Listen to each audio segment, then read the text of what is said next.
Hello hello hello, क्या हाल चाल। परिश्रम 2026 बैच में आप सभी का स्वागत है माय डियर लल्लूलाल्स, एक और लेक्चर के अंदर जो कि ईएमआई चैप्टर का है। ईएमआई फुल फॉर्म है इलेक्ट्रोमैग्नेटिक इंडक्शन। मेरी आवाज अगर तुम्हें किधर देखेले लगती है और शक्ल मेरी कहीं सुनेले लगती है तो जल्दी से आग वाला इमोजी लगा दे कमेंट सेक्शन में, ताकि मुझे पता चल जाए कि मैं आपको सुनेला और दिखेला हूं। जल्दी से फटाफट फटाफट, fast fast fast fast fast fast, तेजी से एकदम तेजी से। वंदे मातरम बेटा जी, जय Hind, good evening, good evening, good afternoon तो नहीं है, शाम हो गई है यार। राधे राधे बच्चों, मेरे चरणों में आप सभी का कोटि कोटि प्रणाम। ठीक है ठीक है। हेयर कट बेटा, हेयर कट की बात कल हो चुकी है। अब तू आज आया है तो इसका मतलब ये नहीं कि मैं फिर से हेयर कट के ऊपर बातें चालू कर दूं। हैं, बैकलॉग क्लियर करके अपना। हेयर कट पे भी तेरा बैकलॉग हो गया है, चैप्टरों का तो पता नहीं कितना होगा, तेरा तो हेयर कट पे बैकलॉग है भाई। अपना बैकलॉग क्लियर करके आया करो यार। कह रहे हेयर कट हो गया सर, वाह क्या हेयर कट। अरे कल की बात हो चुकी है भाई। पंजाब केसरी, लेट हो गया तू। चल लेक्चर नंबर 3 पढ़ते हैं बेटा आज, ठीक है। हाँ लेट नहीं है, ये बताओ, इसका बैकलॉग है इस बात का। ये बात जो हमारी हो चुकी है इसका ही बैकलॉग करे बैठा है ये, क्या होगा इसका यार। हाँ जी, चलो जी, आज क्या क्या पढ़ना हमने, है ना। कल हमने पढ़ी थी मोशनल ईएमएफ, आज हम पढ़ेंगे रोटेशनल ईएमएफ। वाह वाह वाह वाह।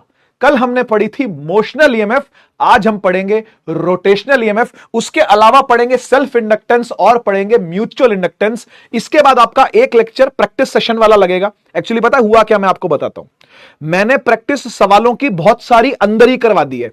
अगर ये सवाल मैं ना करवाता, मतलब इतने सारे सवाल, जैसे 2-2 3-3 सवाल करवा रहा हूं मैं हर टॉपिक के बाद, अगर इतने सवाल मैं ना करवाता ना तो पक्का एक लेक्चर और ना लाना पड़ता, 3 लेक्चरों में ये काम हो जाता। लेकिन ठीक है, कोई बात नहीं। अब प्रैक्टिस सेशन में भी मैं प्रीवियस ईयर सवाल लेकर के आऊंगा खूब सारे, है ना। तो उसको एक स्पेशल सेशन बनाएंगे तो फिर अच्छे से बनाएंगे भाई, ठीक है ना। तो आपको चौथा लेक्चर भी मिलेगा इसका, जो कि प्रैक्टिस सेशन होगा, जिसमें सवाल आएंगे खूब सारे, ठीक है ना। और उसी वाले में मैं एसी जनरेटर भी करवाऊंगा। आज नहीं हो पाएगा, आज एसी जनरेटर नहीं हो पाएगा। एसी जनरेटर के लिए एक अलग से लेक्चर लाऊंगा, ठीक है। मतलब वही वाला प्रैक्टिस सेशन के शुरू में एसी जनरेटर रहेगा, बाद में अपन प्रैक्टिस करेंगे। डन है, डन है मामला। हाँ, एसी जनरेटर उसके साथ ही होगा बेटा, लास्ट टॉपिक है वो, लास्ट टॉपिक है। कल बेटा, कल कैसे लाए, कल कैसे लाए बताओ, कल कैसे लाए। तुम्हें लगता है कि कल तुम्हारी क्लास नहीं है तो मतलब मेरी भी कोई क्लास नहीं होगी, ऐसा नहीं है भाई। मैंने बोला मैं 7 दिन काम करता हूं, ऑल 7 डेज वर्किंग करता हूं भाई मैं। मेरी हर दिन 2-2 3-3 क्लासें होती होती है, किसी दिन 3 होती है, किसी दिन 2 होती है, ठीक है ना। तो कल मैं नहीं ला सकता। हाँ रोशनल हो गया, सॉरी, ठीक है ठीक, सॉरी रोटेशनल, रोटेशनल ईएमएफ, है ना। रोशनल नहीं रोटेशनल, ठीक है ठीक है। चलिए चलिए, संडे को बेटा, संडे को भी मैं क्लासें लेता हूं, ठीक है ना, लेता हूं भाई यार। 7 दिन का मतलब संडे भी हो गया ना उसमें। पगलों, कैसे पगले हो यार, पगलेट एकदम। 7 दिन संडे को मिला के ही होते हैं भाई। ए यार, एक आइटम हो भाई, लल्लू लाल ऐसे ही नहीं नाम है तुम्हारा, सही नाम है बिल्कुल। आओ शुरू करते हैं, रोटेशनल ईएमएफ, रोटेशनल ईएमएफ, ठीक है। चलिए हाँ, पहले होमवर्क पे आते हैं, होमवर्क किया था, होमवर्क किया तुमने। होमवर्क करना नहीं है, इधर देखो। एक कंडक्टिंग सर्कुलर लूप है, उसे प्लेस किया गया यूनिफॉर्म मैग्नेटिक फील्ड में, जो है 0.04 tesla with its plane perpendicular, यानी थीटा 0 है, ठीक है। Radius of the loop start shrinking at 2 millimetre per second, induced in the form of radius 2 centimetre पर कितना होगा, ठीक है। तो ये आपका क्वेश्चन था, सेम तर्ज पर होगा क्वेश्चन। ईएमएफ होती है D phi by D T, ठीक है। फाई को आप लिख सकते हो B A cos theta by D t, जिसमें से बी कांस्टेंट है 0.04 बाहर आ जाएगा। कॉस थीटा, कॉस 0 है, कॉस 0 1 होता है, खत्म हो गया वो भी, भारी आगे एक तरीके से समझ लो, ठीक है ना। तो अंदर बचा डी ए होता है pi R square by D T, ठीक है ना भाई, क्योंकि ये लूप का एरिया है, सर्कुलर लूप है, आपको दिख रहा है, ठीक है ना। तो पाई आर स्क्वायर होगा, पाई बाहर आ जाएगा, तो पाई बाहर आ गया, B pi d r square by D T.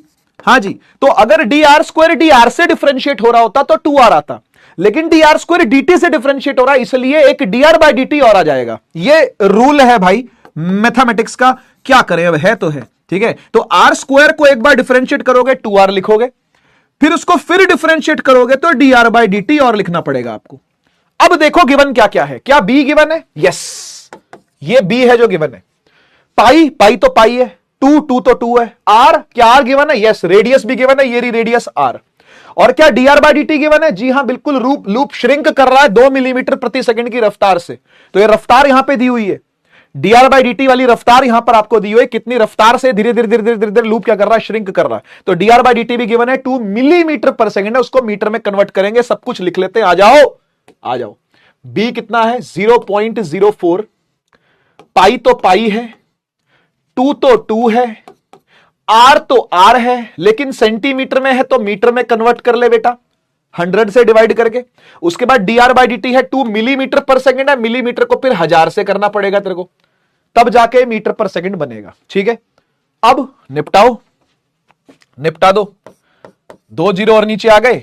ठीक है, तो 2 दूनी 4, 4 दूनी 8, 8 चौक 32, 32 पाई आ गया ऊपर, है ना।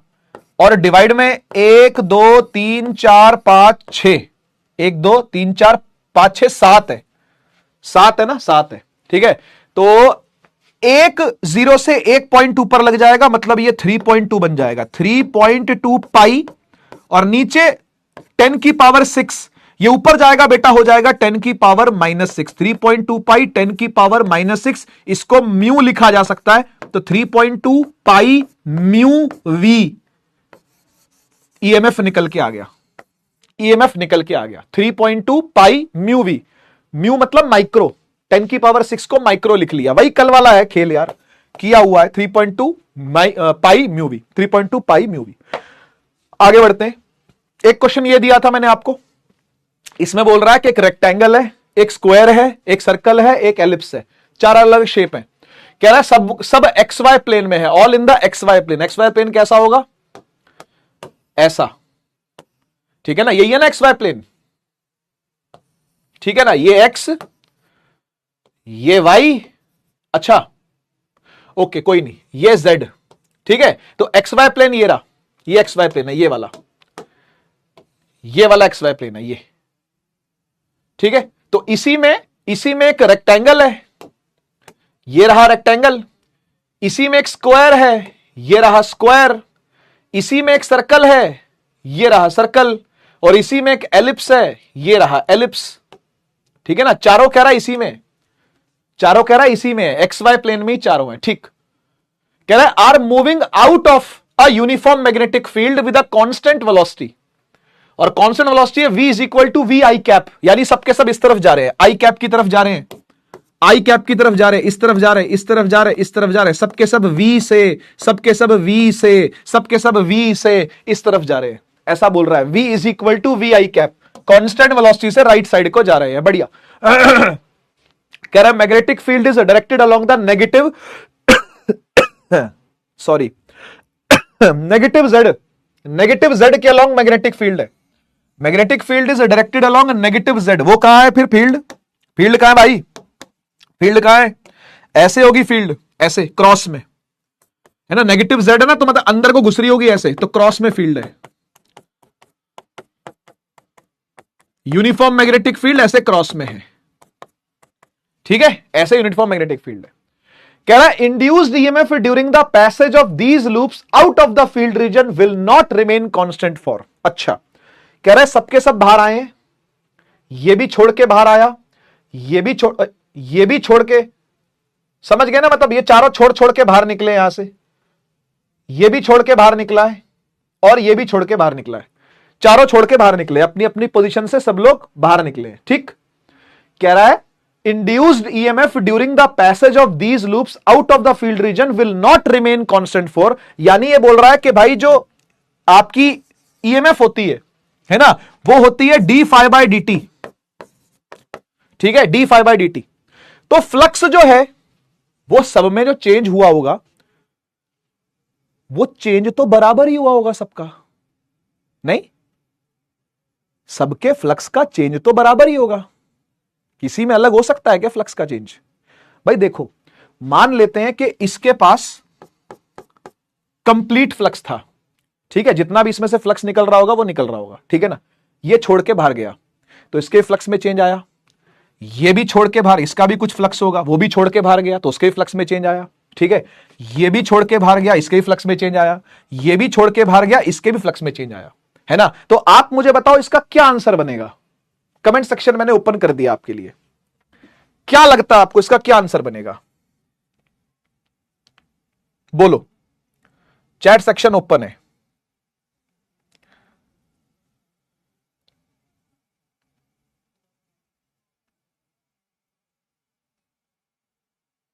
बताओ भाई,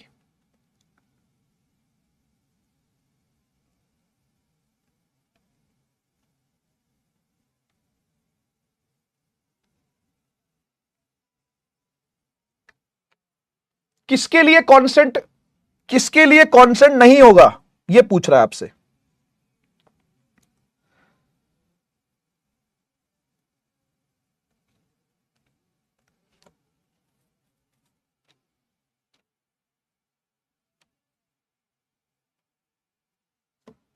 कुछ बच्चे कह रहे हैं बी और मैक्सिमम बच्चे कह रहे हैं डी। बेटा अगर आप में से सबको यह लगता है कि कोई भी 4 लूप हो कहानी एक ही होगी तो वो गलत है। कोई भी 4 लूप हो तो कहानी एक ही होगी, यह बात गलत है, यह बात गलत है। डी आंसर नहीं है इसका, इसका आंसर है बी। मैं समझाता हूं क्यों, मैं समझाता हूं क्यों। इसका आंसर डी नहीं है बेटा, इसका आंसर बी है। कारण समझना, कारण समझिएगा। मैं चैट बंद कर रहा हूं, मुझे जानना था कि आप लोगों ने क्या मारा होगा इसका आंसर। देखने में ऐसा ही लगता है कि भाई कोई शेप शूप है तो फर्क नहीं पड़ता, कोई शेप होगी तो खास फर्क नहीं पड़ता, लेकिन मैं आपको यह बताता हूं कि शेप से फर्क पड़ता है। क्यों पड़ता है समझिएगा। देखो जब भी कभी कोई रेक्टेंगुलर लूप फ्लक्स को छोड़ के बाहर निकलेगा ना, तो आप यह चीज नोट करना कि इसकी जो 2 साइड्स है वो कांस्टेंट है। इसकी जो 2 साइड्स है वो क्या है, कांस्टेंट है। तो एक चेंज फिक्स हो जाएगा क्योंकि वो 2 लाइनें जो है ना, जो 2 लाइनें है ना वो फिक्स चल रही है, ठीक है। तो जो फ्लक्स का चेंज आएगा वो एक कांस्टेंट रेट का चेंज होगा। लेकिन एलिप्स में और सर्कल में ऐसा नहीं होगा। क्यों नहीं होगा? क्योंकि आप ये चीज नोट करो, आप ये चीज नोट करो कि एक रेक्टेंगल का बाहर जाना और एक एलिप्स का बाहर जाना, ये एक एलिप्स है, इसका बाहर जाना, इसमें फर्क है। क्यों फर्क है?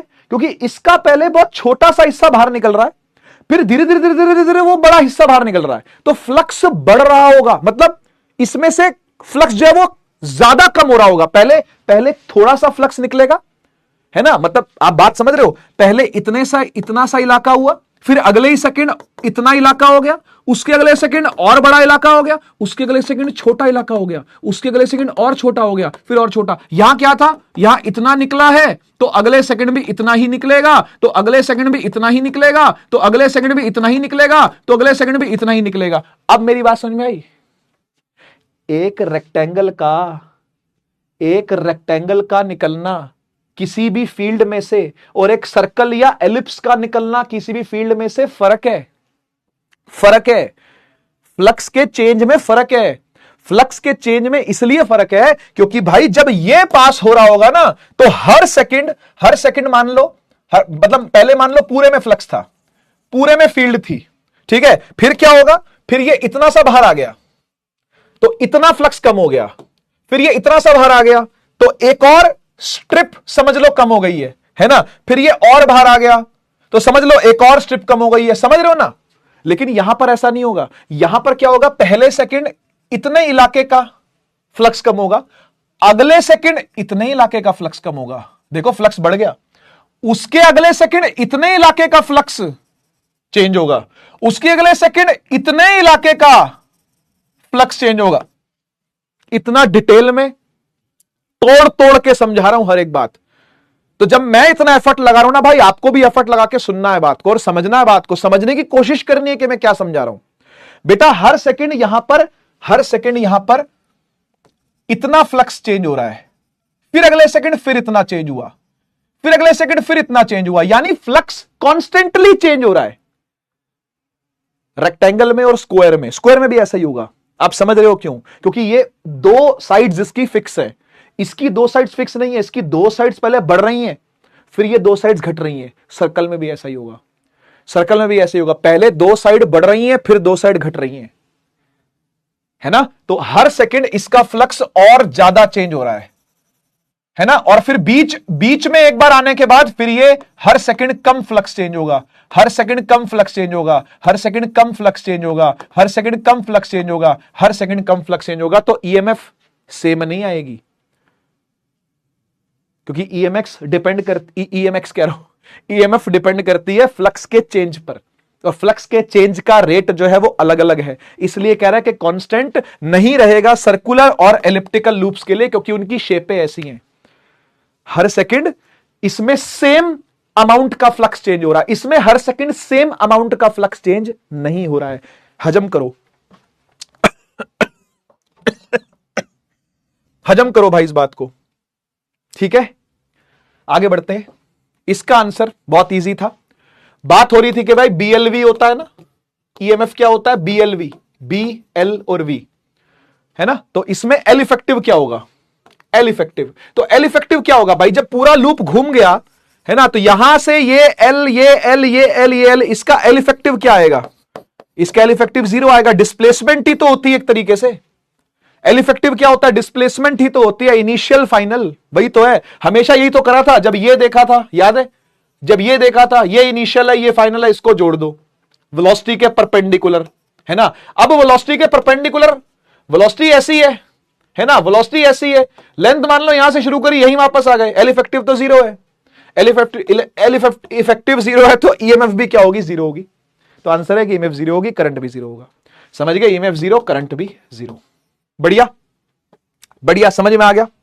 चलिए, रोटेशनल ईएमएफ स्टार्ट करने से पहले हम लोग कुछ और फॉर्मूले देखते हैं। देखो अभी अभी हमने जो मोशनल ईएमएफ पढ़ी थी उसमें ईएमएफ जो हमने इंड्यूस्ड निकाली थी, इंड्यूस्ड ईएमएफ जो निकाली थी वो निकाली थी BLV, where L is L effective. याद है, एक तो फॉर्मूला ये था, एक तो फॉर्मूला ये था, ठीक है। E की जगह पर अगर IR रख दूं बेटा, IR, तो यहां से इंड्यूस्ड करंट आ जाएगा। कितना करंट इंड्यूस हुआ, अल्टीमेटली अपने को करंट ही तो चाहिए। ईएमएफ को चाटोगे क्या, ईएमएफ का क्या चारा डालना है क्या, अपने को तो करंट चाहिए, समझ रहे हो ना। तो R से डिवाइड करना पड़ेगा इसको, तो BLV बाय R, BLV बटा R, यह है इंड्यूस्ड करंट, यह है इंड्यूस करंट का फॉर्मूला। कोई पूछ सकता है आपसे, ठीक है ना। अच्छा, ऐसा भी हो सकता है कि वो जो आर्म थी, आर्म याद है, रॉड, जो रॉड स्लाइड हो रही थी उस पर फोर्स कितनी लग रही है, यह भी पूछा जा सकता है। उस पर फोर्स कितनी लग रही है यह भी पूछा जा सकता है ना। तो फोर्स होती है बेटा BIL sine theta, bill sine theta, याद आ रहा है ना। मैग्नेटिक फील्ड में कोई रॉड अगर चल रही है उसमें करंट आएगा, और करंट आएगा तो फोर्स लगेगी, वो फोर्स क्या है, बिल है। और साइन थीटा तो 90 है, साइन 91 कर देते हैं, तो मैक्सिमम फोर्स क्या आएगी, BIL आएगी, आएगी ना। बढ़िया, आई को उठा के यहां से रख दो, आओ, फोर्स आ जाएगी बेटा निकल के। बी है, आई कौन सा, इंड्यूस्ड आई है, यहां पर तो इंड्यूस्ड आई ही है, तो ये हो जाएगा BLV by R into L, B से बी स्क्वायर, L से L स्क्वायर, फोर्स बन गई B square L square V by R, B square L square V by R, B square V square B square L square V by R, ठीक है। B square L square V by R, ये force है, force भी पूछी जा सकती है, ठीक है। ये फोर्स है बेटा, फोर्स भी पूछी जा सकती है, कितनी फोर्स लग रही है। इंड्यूस करंट भी पूछा जा सकता है। इंड्यूस्ड ईएमएफ तो आपने निकाली ही थी, ठीक है ना। अच्छा, इसके अलावा एक चीज और, पावर, इसके अलावा एक चीज और होती है, पावर। पावर क्या होता है सर, पावर क्या होता है, पावर 11th का कॉन्सेप्ट है, और आपने इलेक्ट्रिसिटी चैप्टर में भी पढ़ा था पावर का कॉन्सेप्ट। पावर होता है बेटा फोर्स इनटू में वेलोसिटी, 11th क्लास से आता है फॉर्मूला। पावर होता है फोर्स इनटू वेलोसिटी, यादों की बारात दे दूं, लो भाई के भी लो। देखो, पावर होता है बेटा वर्क डन अपॉन में टाइम, और वर्क डन होता है फोर्स इनटू डिस्प्लेसमेंट अपॉन में टाइम। डिस्प्लेसमेंट अपॉन में टाइम होता है वेलोसिटी, यहां से बनता है power is equal to force into velocity. अच्छा नहीं लग रहा मुझे बताते हुए, लेकिन यह फॉर्मूला आपको 9th क्लास से आना चाहिए था। नाइन्थ में भी एग्जाम्पलर खोल के देखोगे अगर आप एनसीईआरटी के, तो सवाल मिल जाएगा आपको। ठीक है, फोर्स वेक्टर और वेलोसिटी वेक्टर का डॉट प्रोडक्ट होता है ये power, F V cos theta. पता था तो अच्छी बात है, और नहीं पता था तो थोड़ा सा बुरा लग रहा है मुझे कि यार क्यों नहीं पता था। आपको पता होना चाहिए, पता होना चाहिए, कोई बात नहीं, लेकिन अब पता चल गया। देर आए सवेर आए, जब भी आए बढ़िया आए। ठीक है, तो ये पता होना चाहिए आपको। वाई के भी क्लास 9th की है ये 9वीं क्लास में बता देता हूं मैं कि power work done by time होता है, ये पता ही है सबको। वर्क डन को फोर्स इंटू डिस्प्लेसमेंट लिखते हैं, divide by time, displacement by time होता है वेलोसिटी। तो पावर जो है वो एफवी भी लिखी जा सकती है। उठाओ फोर्स का फॉर्मूला, वहां पुट कर दो, पावर आ जाएगी। क्या है फोर्स, क्या है, B square L square V by R, और इंटू में एक और वी हो रहा है, वी से वी भी स्क्वायर हो जाएगा, पावर आ जाएगी B square L square V square by R, या फिर बी एल वी का स्क्वायर अपॉन में आर। जैसे मर्जी कर लो, बस करना है। जैसे मर्जी कर लो, बस करना है। ठीक है, हजम करो, हजम करो, इतनी कहानी हजम करो फटाफट से।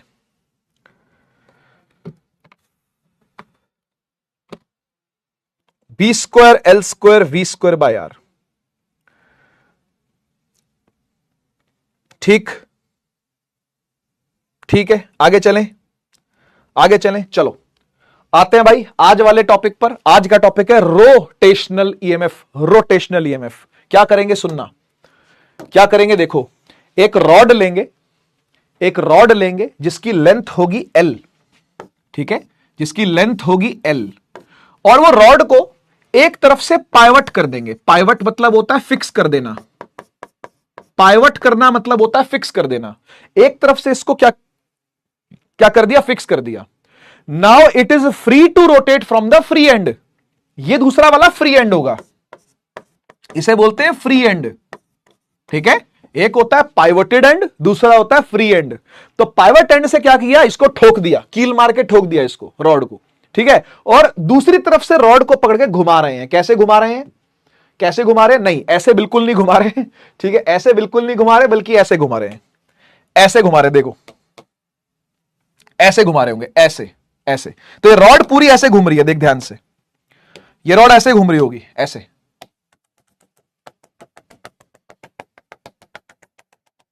समझ गए, समझ गए ना, ये सेंटर होगा, सेंटर ही है लगभग। ठीक है, ये थोड़ा सा इधर हो गया, लेकिन आप समझ लो सेंटर ही है। ठीक है ना, और ये इसकी रेडियस होगी, है ना, एल इसकी रेडियस होगी। ठीक है, और ये ऐसे घूम रहा है।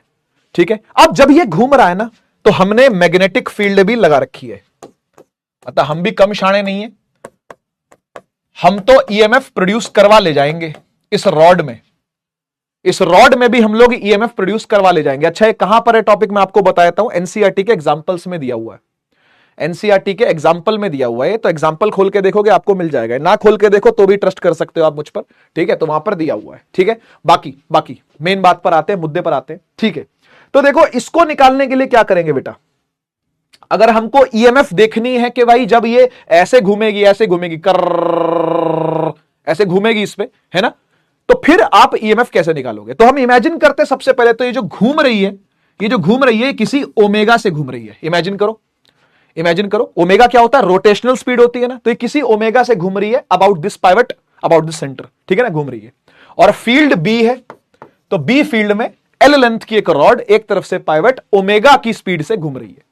ये हमको गिवन कंडीशंस है। ठीक है, अब आगे बढ़ते हैं। देखो हम क्या करेंगे, हम एक छोटा सा टुकड़ा, एक छोटा सा टुकड़ा इमेजिन करेंगे इस रॉड में। पूरी रॉड इमेजिन नहीं हो पाएगी, हम एक छोटा सा टुकड़ा इमेजिन करेंगे और उसमें मैंने रंग भर दिया जानबूझ के। ठीक है, ये जो छोटा सा टुकड़ा इमेजिन किया है ये dx लेंथ का है बेटा। ठीक है, कितनी लेंथ का है, dx लेंथ का, और ये पाइवट से x दूरी पर है, पाइवट से x दूरी पर dx लेंथ का। ठीक है, dx लेंथ का एक छोटा सा टुकड़ा ले लिया। अब मुझे बताओ जब ये टुकड़ा घूमेगा, सिर्फ ये टुकड़ा है, अभी भूल जाना कि रॉड है यहां पे, भूल जाओ, भूल जाओ, भूल जाओ कि रॉड है, भूल जाओ, 2 मिनट के लिए रॉड है। आप सोचो ये टुकड़ा घूम रहा है, ये टुकड़ा घूम रहा है, बस ऐसा सोचना। ये छोटा सा टुकड़ा dx लेंथ का x दूरी पर x रेडियस पर घूम रहा होगा, है ना, x रेडियस पर घूम रहा होगा। रॉड ले आता हूं, लेकिन रॉड को आप इमेजिन मत करना, रॉड के बिना बस वो टुकड़े को देखो, सिर्फ टुकड़ा, छोटा सा टुकड़ा है, वो घूम रहा है। ठीक है, घुमाऊं, घुमाऊं टुकड़े को, देख ये घुमा, ठीक है, छोटा सा टुकड़ा घूम रहा है, कितनी रेडियस पर घूम रहा होगा, एक्स रेडियस पे घूम रहा होगा। ठीक है, बस आप इस पे फोकस करो, सिर्फ इस पे। एक बात बता, जब एक छोटा सा टुकड़ा घूमेगा और तुझे पता है कि ये परपेंडिकुलरली घूम रहा है, कैसे, आप किसी भी इंस्टेंट पर देख लो, इसकी वेलोसिटी ऐसे होगी, होगी कि नहीं होगी, और इसकी लेंथ बहुत छोटी सी है dx, और dx v के परपेंडिकुलर है ना, इतनी सी तो लेंथ है इसकी, इतनी सी लेंथ है, और v के क्या है, वो परपेंडिकुलर है। यानी जब भी ये थोड़ा भी चलेगा, अगर थोड़ा भी चलेगा तो ईएमएफ तो प्रोड्यूस होगी। अब आपको पता है ईएमएफ होती है क्या, BLV, हाँ या ना, लेकिन बेटा इतना बड़ा तो ये है ही नहीं कि पूरा L पूरा E ले ले, नहीं, ये तो छोटी सी लेंथ है dx, ये तो छोटी सी लेंथ है dx, तो यहां L की जगह पर हम क्या लिखेंगे, B तो B ठीक है, L की जगह पर लिखेंगे dx।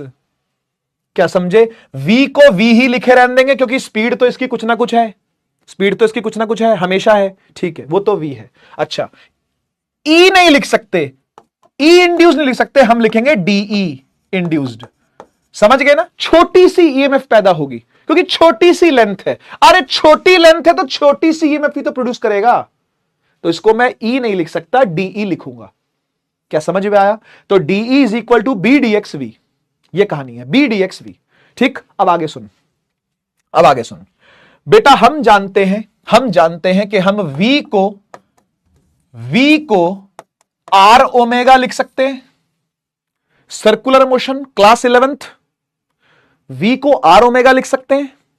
जब V को R ओमेगा लिख सकते हैं तो यहां पे R तो X है, मतलब रेडियस तो यहां पे X है ना, तो मैं V की जगह पर लिख सकता हूं क्या, X ओमेगा, ओमेगा के टर्म्स में लिखना पड़ेगा ना, एंगुलर स्पीड है ना ये, इसके टर्म्स में लिखना पड़ेगा, तो V को क्या लिखूंगा, X ओमेगा।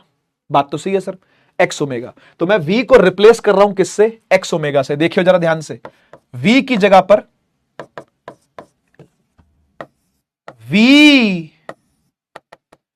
जगह पर X ओमेगा लिख रहा हूं, देख ये आएगा DE, B है, DX है, और V की जगह पर लिख दिया X ओमेगा। ठीक है, ओमेगा को जरा इस तरफ लिख लो B के साथ, और इसे X से DX लिख लो, और यहां पे DE यानी EMF, छोटी सी EMF, इंटीग्रेटिंग बोथ साइड्स, दोनों तरफ इंटीग्रेशन का साइन, यहां आ जाएगा DE, यहां आ जाएगा B ओमेगा X dx। जल्दी से बताओ, इस सांप से बच के कौन कौन बाहर आ जाएगा, सर B बाहर आ जाएगा, वो तो कांस्टेंट है, ओमेगा भी बाहर आ जाएगा, क्योंकि सेम स्पीड से घूम रही है, एंगुलर स्पीड इक्वल है इसकी, कांस्टेंट है, तो ओमेगा ही बाहर आ गया, B बाहर आ गया, ओमेगा बाहर आ गया, सांप के अंदर रह गया X dx। ठीक है, और यहां पर DE है जो इंटीग्रेट हो रहा है। ठीक है, अब मेरी बात ध्यान से सुनना, DE अगर छोटा छोटा dx मिलाता जाऊं तो पूरा लेंथ मिल जाएगा मुझे, यानी मैं इंटीग्रेट कर दूंगा कहां से, 0 से लेके L तक के लिए, इसको 0 से लेके L तक के लिए इंटीग्रेट कर दूंगा, तो 0 से लेके EMF मुझे मिल जाएगी जितनी भी होगी, है ना, तो DE मिलके क्या हो जाएगा बेटा, E हो जाएगा, है ना। DE का इंटीग्रेशन क्या होगा, E, जैसे DX का इंटीग्रेशन क्या होता है, X, है ना, dx क्या बन जाता है, X बन जाता है, dl क्या बन जाता है, L बन जाता है, dt का इंटीग्रेशन क्या होता है, T, ऐसे ही DE का इंटीग्रेशन क्या होगा, E, है ना। तो ये आ जाएगा upper limit minus lower limit भी पुट कर ले, कोई फर्क नहीं पड़ता उस बात से, इज इक्वल टू B यहां है, ओमेगा यहां है, X dx का इंटीग्रेशन क्या होता है, X dx का इंटीग्रेशन होगा X स्क्वायर बाय 2, 0 से लेके L तक। ठीक है, और यहां से EMF इंड्यूस पूरी बन गई, इज इक्वल टू B है, हां है, ओमेगा है, हां है, L स्क्वायर माइनस 0 स्क्वायर खत्म, सिर्फ L स्क्वायर रह जाएगा, यानी L स्क्वायर बाय 2, यानी ये बन गया बेटा half B omega L square. This is EMF induced in rotational a rod which is rotating. ठीक है, जब एक रॉड रोटेट कर रही हो मैग्नेटिक फील्ड के अंदर तो उसकी ईएमएफ होती है half B omega L square. Half B omega L square. थोड़ी अंग्रेजी लिख देता हूं ताकि चीजें सेंस बनाने लगें कि क्या किया है हमने. ठीक है, देखो भाई, let a rod of length L is rotating in a uniform magnetic field B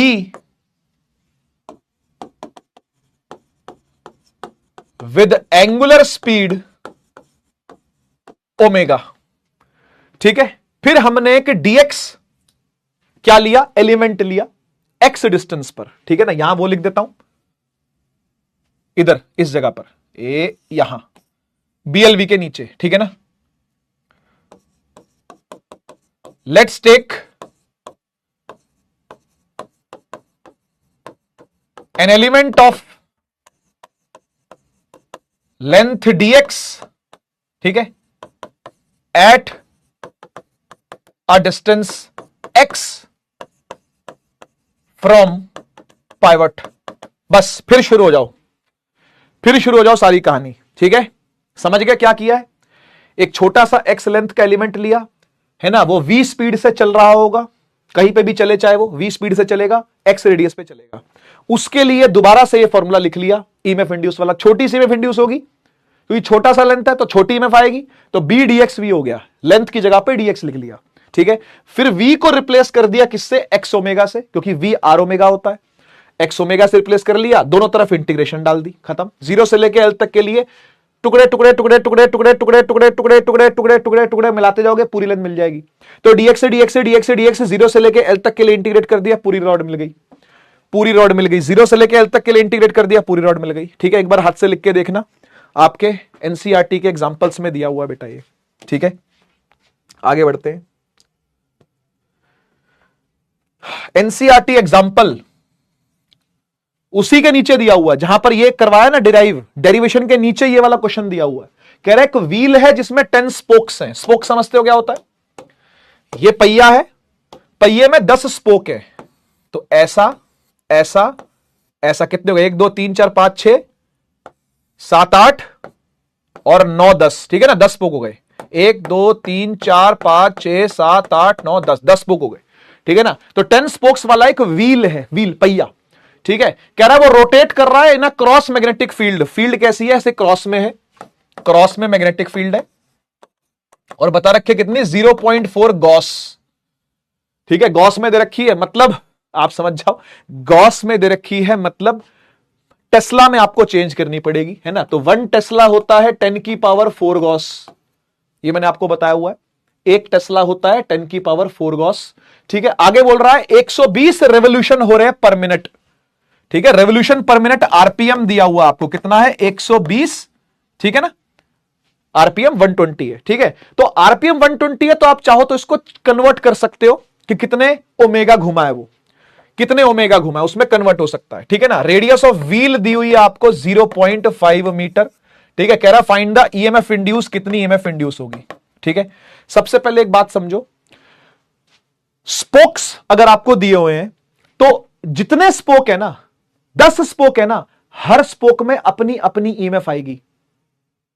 her spoke में अपनी अपनी ईएमएफ आएगी, मतलब हर स्पोक, हर डंडा है यहां पे, हर स्पोक अपने आप में एक डंडा है, हर स्पोक अपने आप में एक डंडा है, हर स्पोक अपने आप में एक डंडा है, हर स्पोक अपने आप में एक डंडा है. और हर डंडे में ईएमएफ कितनी होती है भाई, हर डंडे में इंड्यूस्ड ईएमएफ कितनी है बेटा, half B omega L square. ये देख, ये देख, half B omega L square हर डंडे में. और डंडे कितने हैं, 10 हैं. डंडे कितने हैं, 10 है. ठीक है ना, तो बच्चा बोलेगा सर इसको 10 से मल्टीप्लाई कर दो. ठीक है, लगता है बच्चे को कि 10 से मल्टीप्लाई कर देते आंसर आ जाएगा. ठीक है ना, लेकिन मैं आपको बता दूं, इसमें यह पेच नहीं है कि कैलकुलेट कैसे होगा, यह प्रॉब्लम नहीं है कैलकुलेट कैसे होगा. बात यह है कि यहां पर ना एक तरीके से आप यह समझो कि जो ये रॉड्स है ना, ये ईएमएफ प्रोड्यूस कर रही है सबकी सब, यानी ये सबकी सब बैटरियां हैं। ऐसा इमेजिन करना कि ये सबकी सब क्या है, बैटरीज हैं। ये सबकी सब बैटरीज है, ऐसे ऐसे, है ना, कुछ ऐसे ही हो रहा ना। ये सबकी सब क्या है बेटा, ये बैटरीज है सारी की सारी, ऐसे ऐसे, है ना, ऐसे। ये सबकी सब बैटरियां हैं। 5 ही दिखाया मैंने, 10 नहीं दिखाया, लेकिन समझ जाना कि 10 है ये, ठीक है। और सबकी ईएमएफ क्या है, ई। ये जो निकलेगी यहां से इंड्यूस ईएमएफ, है ना, वो सबकी क्या होगी, ई ई ई ई। और एक चीज चेक करो, ये सबकी सब पैरेलल में कनेक्टेड है। कैसे सर, पैरेलल में कैसे हैं सर? ये वाला पॉइंट सबका ए मान ले और ये वाला पॉइंट बी मान ले। क्या ए बी के क्रॉस बैटरी है? हां। अगर ये पॉइंट बी है तो क्या ये पॉइंट भी बी होगा? याद आया तरीका करना? करंट इलेक्ट्रिसिटी में ऐसे तरीकों से हमने काम किया है बहुत, है ना। अगर ये बी है तो बेटा ये भी बी है। हां, तो ये भी देख ए बी, तो ये भी बी है, तो ये भी बी है, तो ये भी बी है, तो ये भी बी है। मतलब ये पूरा चक्का सेम पोटेंशियल पे है। ये चक्के के सारे पॉइंट्स क्या है भाई, सेम पोटेंशियल पर हैं। यानी ये जितनी भी बैटरियां हैं, ये जितनी भी बैटरियां हैं, ये सब की सब पैरेलल में है। और आप याद करो ये बात कि जितने भी सेल्स पैरेलल में होते हैं बेटा, है ना, जितने भी सेल्स पैरेलल में होते हैं, ये सेल लगा रहा हूं पैरेलल में, सेल लगा रहा हूं, EMF E, EMF E, EMF E, EMF V, इनका इक्विवेलेंट भी एक ही बैटरी का ई होता है। अगर याद आ रहा हो तो, अगर याद आ रहा हो तो करंट इलेक्ट्रिसिटी चैप्टर पढ़ा होगा, सेल्स इन पैरेलल वाला टॉपिक खोल के देखोगे, आपको याद आएगा कि जितने भी पैरेलल में सेल लगे होते हैं ना, उनको लगाने का कोई लाभ नहीं होता, उन्हें लगाने का कोई फायदा नहीं होता। सीरीज में लगाओ सेल बढ़िया है, पैरेलल में अगर सेल लगा दिए तो ये 2 वोल्ट है मान ले, ये भी 2 वोल्ट है मान ले, ये भी 2 वोल्ट है। तू सोचेगा भाई सब मिलकर ज्यादा करंट निकालेंगे, जी ऐसे नहीं होता, 2 ही वोल्ट इसका आएगा, है ना। तो चाहे 4 ना लगाते, 1 ही लगाते, तब भी आंसर वही आता। यानी आप 10 स्पोक की जगह 1 स्पोक लगाते ना, खाली एक स्पोक लगाते बस, तो भी आप ईएमएफ उतनी ही बना ले जाते जितनी ये कैलकुलेट करके आएगी। समझ गए ना? तो 10 जोड़ ले, 20 जोड़ ले, 100 जोड़ ले, स्पोक्स जितने मर्जी जोड़ लो आप, क्योंकि वो सब पैरेलल में है, इसीलिए सबकी ईएमएफ जो है वो सेम ही आएगी, है ना। तो एक ही बार निकालो बस, half B omega L square. इसको इंटू 10 मत कर देना बेटा गलती से भी, ये गड़बड़ हो जाएगा, ठीक है। इंटू 10 मत करना, कहना मैं आपको ये चाहता हूं, इंटू 10 मत करना, बाकी तो हो जाएगा, बाकी हो जाएगा। देख बी है, बी पुट कर देगा यहां पे चेंज करके, ठीक है। चेंज लेके आइयो, गॉस को टेस्ला में कन्वर्ट कर, यहां रख। ओमेगा आरपीएम, रेवोल्यूशंस पर मिनट का मतलब होता है 2π/t, है ना, पर मिनट। मतलब ये है देख बेटा, ओमेगा होता है 2π/t, है ना। तो आपका जो टी है, जो टाइम है, वो मिनट है, वो मिनट है। तो 1 मिनट यानी 2π का एंगल, 2π का एंगल कितनी देर में चेंज हो रहा है? 60 सेकंडों में चेंज हो रहा है। 1 मिनट का मतलब होता है 60 सेकंड। तो 2π/60 दिया हुआ है या 120, क्या समझे? तो ओमेगा निकाल सकते हो, ठीक है। रेडियस आपको दिया हुआ है, रेडियस यहां पे क्या लेंथ है, यही तो लेंथ होगी ना, जो रेडियस है, जो लेडियस कह रहा हूं, जो रेडियस है वही तो लेंथ है, वही तो लेंथ है। तो लेंथ भी यहां पे दी हुई है, ठीक है। पुट करना, आंसर निकालना, होमवर्क है ये।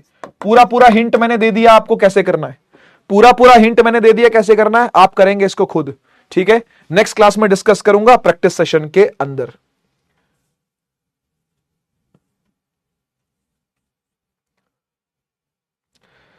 नीट 2019 ओडिशा स्टेट वाले का सवाल है। देखो, एक साइकिल व्हील है जिसकी रेडियस है 0.5 मीटर, ठीक है जी, रेडियस दी हुई है। Is rotated with a constant angular velocity, तो ये ओमेगा दिया हुआ है, in a region of magnetic field इतना which is perpendicular to the plane of the wheel. Wheel अगर ऐसा है, ये चक्का है मान लो, मेरा हाथ चक्का है, ये व्हील है, तो इसके परपेंडिकुलर फील्ड है, तो ऐसी होनी चाहिए भाई, फील्ड परपेंडिकुलर ही जानी चाहिए इसके, तो सही है। तो ईएमएफ जनरेट कितनी होगी? Between it centre and the rim. ये है पहिया, ये है पहिया, ये है सेंटर, और ये होता है रिम। इसको रिम बोलते हैं, इसको रिम बोलते हैं, इसको सेंटर बोलते हैं, है ना, है ना। तो इसके बीच में पूछ रहा है आपसे, सही पूछ रहा है, मतलब ये सही पूछ रहा है आपसे। कभी कभी पता क्या होता है, सवाल घुमा देगा। कैसे? दिखाता हूं कैसे। पहले तो ये देख, पहले तो इसमें तो कुछ नहीं है ना भाई, है ना, ये स्पोक है, ये स्पोक है, सेंटर रिम के बीच में बताना है, तो ईएमएफ इंड्यूस सीधा सीधा निकल के आ जाएगा half B omega L square, half तो हाफ है, बी क्या है 0.1, ओमेगा दिया हुआ है 10 रेडियन पर सेकेंड, रेडियन पर सेकेंड में ही होता है ना, और फिर एल स्क्वायर है, एल क्या है, लेंथ कितनी है 0.5 है, 0.5 इंटू 0.5, ठीक है, कैलकुलेट कर लोगे ईएमएफ निकल के आ जाएगी। मैं नहीं कर रहा, आपको करना है, होमवर्क है, ठीक है, पूरा करना है, इसको होमवर्क है, ठीक है। तो ये आपकी क्या निकल के आ जाएगी इंड्यूस ईएमएफ, यहां से half B omega L square लगाया, सिंपल। अगर उसने ये पूछा होता, क्या पूछा होता सर, अगर उसने ये पूछा होता कि भाई बिटवीन सेंटर एंड रिम नहीं, बिटवीन रिम एंड रिम निकालो, तब क्या होता सर, रिम एंड रिम का मतलब इस वाले पॉइंट पर और इस वाले पॉइंट के बीच में ईएमएफ बताओ, यहां पोटेंशियल का डिफरेंस बताओ कितना होगा, तो क्या आंसर होता 0। अब इक्वी पोटेंशियल सरफेस है वो, ईपीएस है वो, यहां पर सारे पॉइंट सेम पोटेंशियल के होंगे भैया, समझे लल्लू लाल कहीं के, ये सारे पॉइंट ईपीएस है भाई। अगर रिम एंड रिम पूछता तो ईएमएफ क्या आती 0 आती, ईएमएफ क्या आती 0 आती, क्योंकि पोटेंशियल का डिफरेंस नहीं है ना, ये सारे पॉइंट सेम पोटेंशियल पे हैं कि नहीं, ये बताया था ना, ये पिछले में बताया ना मैंने, ये भी बी, ये भी बी, बी बी बी, ये सब पॉइंट सेम पोटेंशियल पर है, समझ गए ना, तो कंफ्यूज ना होना। अच्छा है इसने सेंटर और रिम पूछा है, रिम एंड रिम पूछता अगर कि रिम के दो पॉइंटों के बीच में ईएमएफ कितनी है, आंसर होता 0, ठीक है, नोट कर लीजिएगा इन बातों को। चलिए आगे बढ़ते हैं,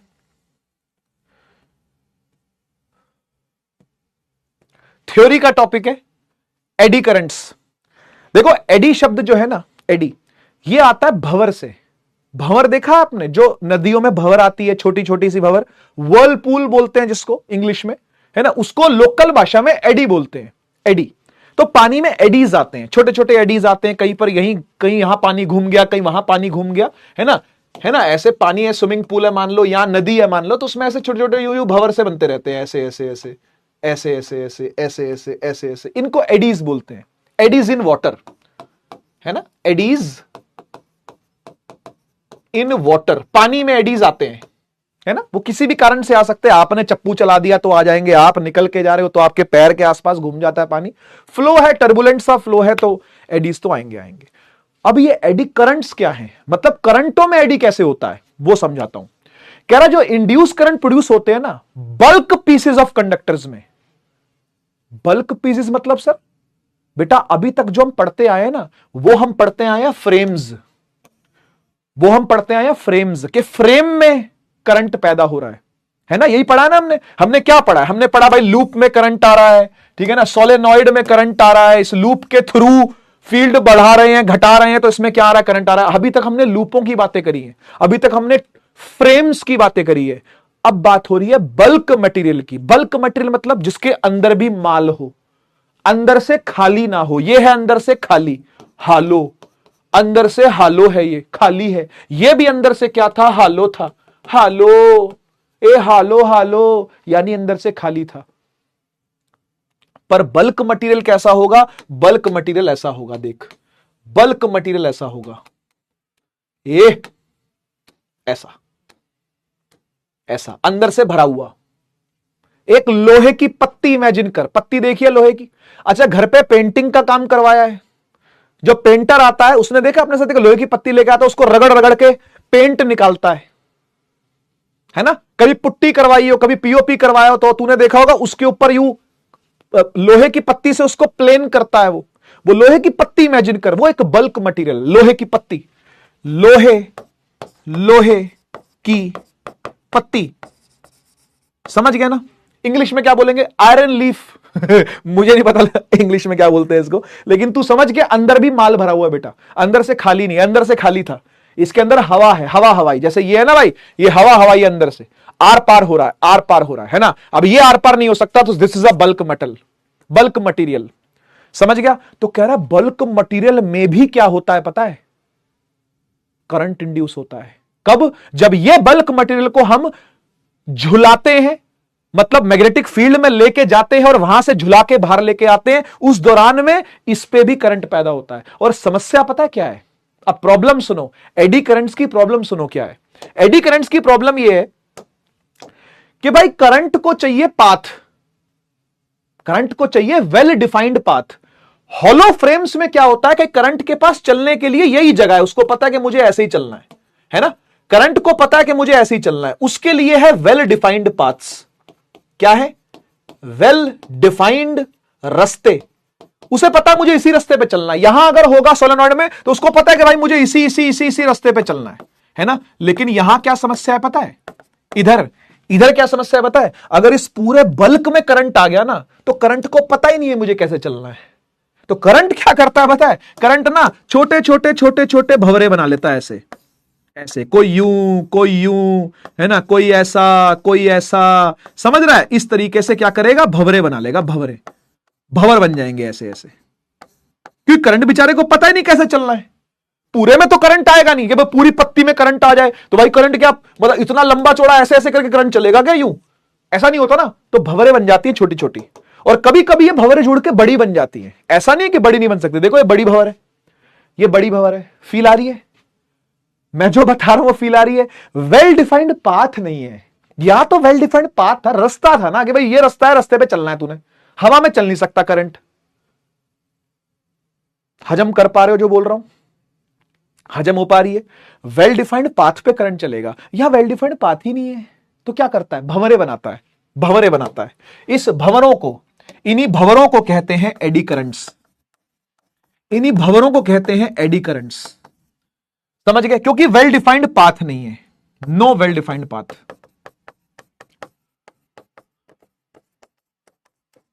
तो बेचारा करंट क्या करे? कभी इधर घूम जाता है, कभी उधर घूम जाता है, कभी ऐसे कभी वैसे कभी ऐसे। समझ गए ना? अब इससे प्रॉब्लम होती है, लेकिन क्या प्रॉब्लम होती है? प्रॉब्लम यह होती है कि जब भी इस प्रकार के भंवरे बनते हैं ना करंट के, तो खामखा मतलब बिना बात के ये पत्ती गर्म होने लगती है, और गर्म होगी तो हीट छोड़ेगी तो भाई आपका नुकसान होगा, क्योंकि धीरे धीरे वो मटेरियल जो है वो खराब होने लगेगा। क्योंकि भाई बिना बात गर्म हो रहा है, हीट निकाल रहा है ना, वेयर एंड टियर तेज हो जाएगा, मशीन बहुत जल्दी से खराब हो जाएगी आपकी। और सब मशीनें लगभग बिजली से चलती होती हैं और सब खराब होती होती हैं। ऐसी दुनिया में तो कोई चीज बनी नहीं जो एक बार बनी थी जो आज तक चल रही है। सब कुछ खराब होता ही होता है। कोई भी मशीन होगी उसकी कुछ लाइफ होती है। समझ रहे हो ना बात को? तो एडी करंट्स उस लाइफ को कम कर रहे हैं और ज्यादा। एडी करंट्स का बनना अच्छी बात नहीं है, फिलहाल अच्छी बात नहीं है, क्योंकि ये गर्मी पैदा कर रहा है बिना बात के पत्ती को गर्म कर रहा है। और कैसे गर्म कर रहा है? क्योंकि ये पत्ती मैग्नेटिक फील्ड में घुस रही है, बाहर निकल रही है, फिर घुस रही है, फिर बाहर निकल रही है, तो ये ईएमएफ इंड्यूस हो रही है, करंट इंड्यूस हो रहा है।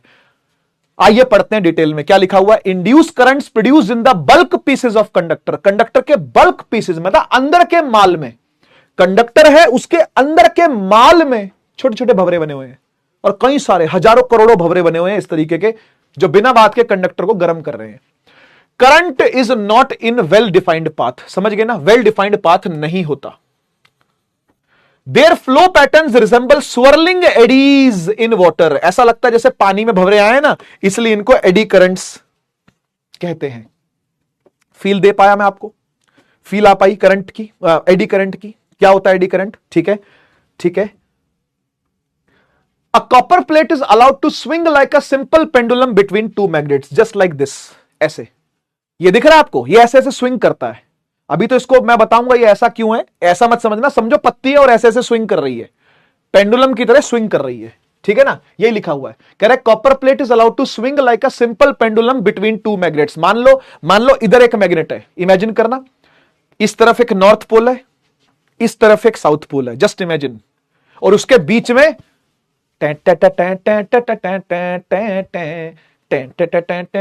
झुला रहे हैं किसको?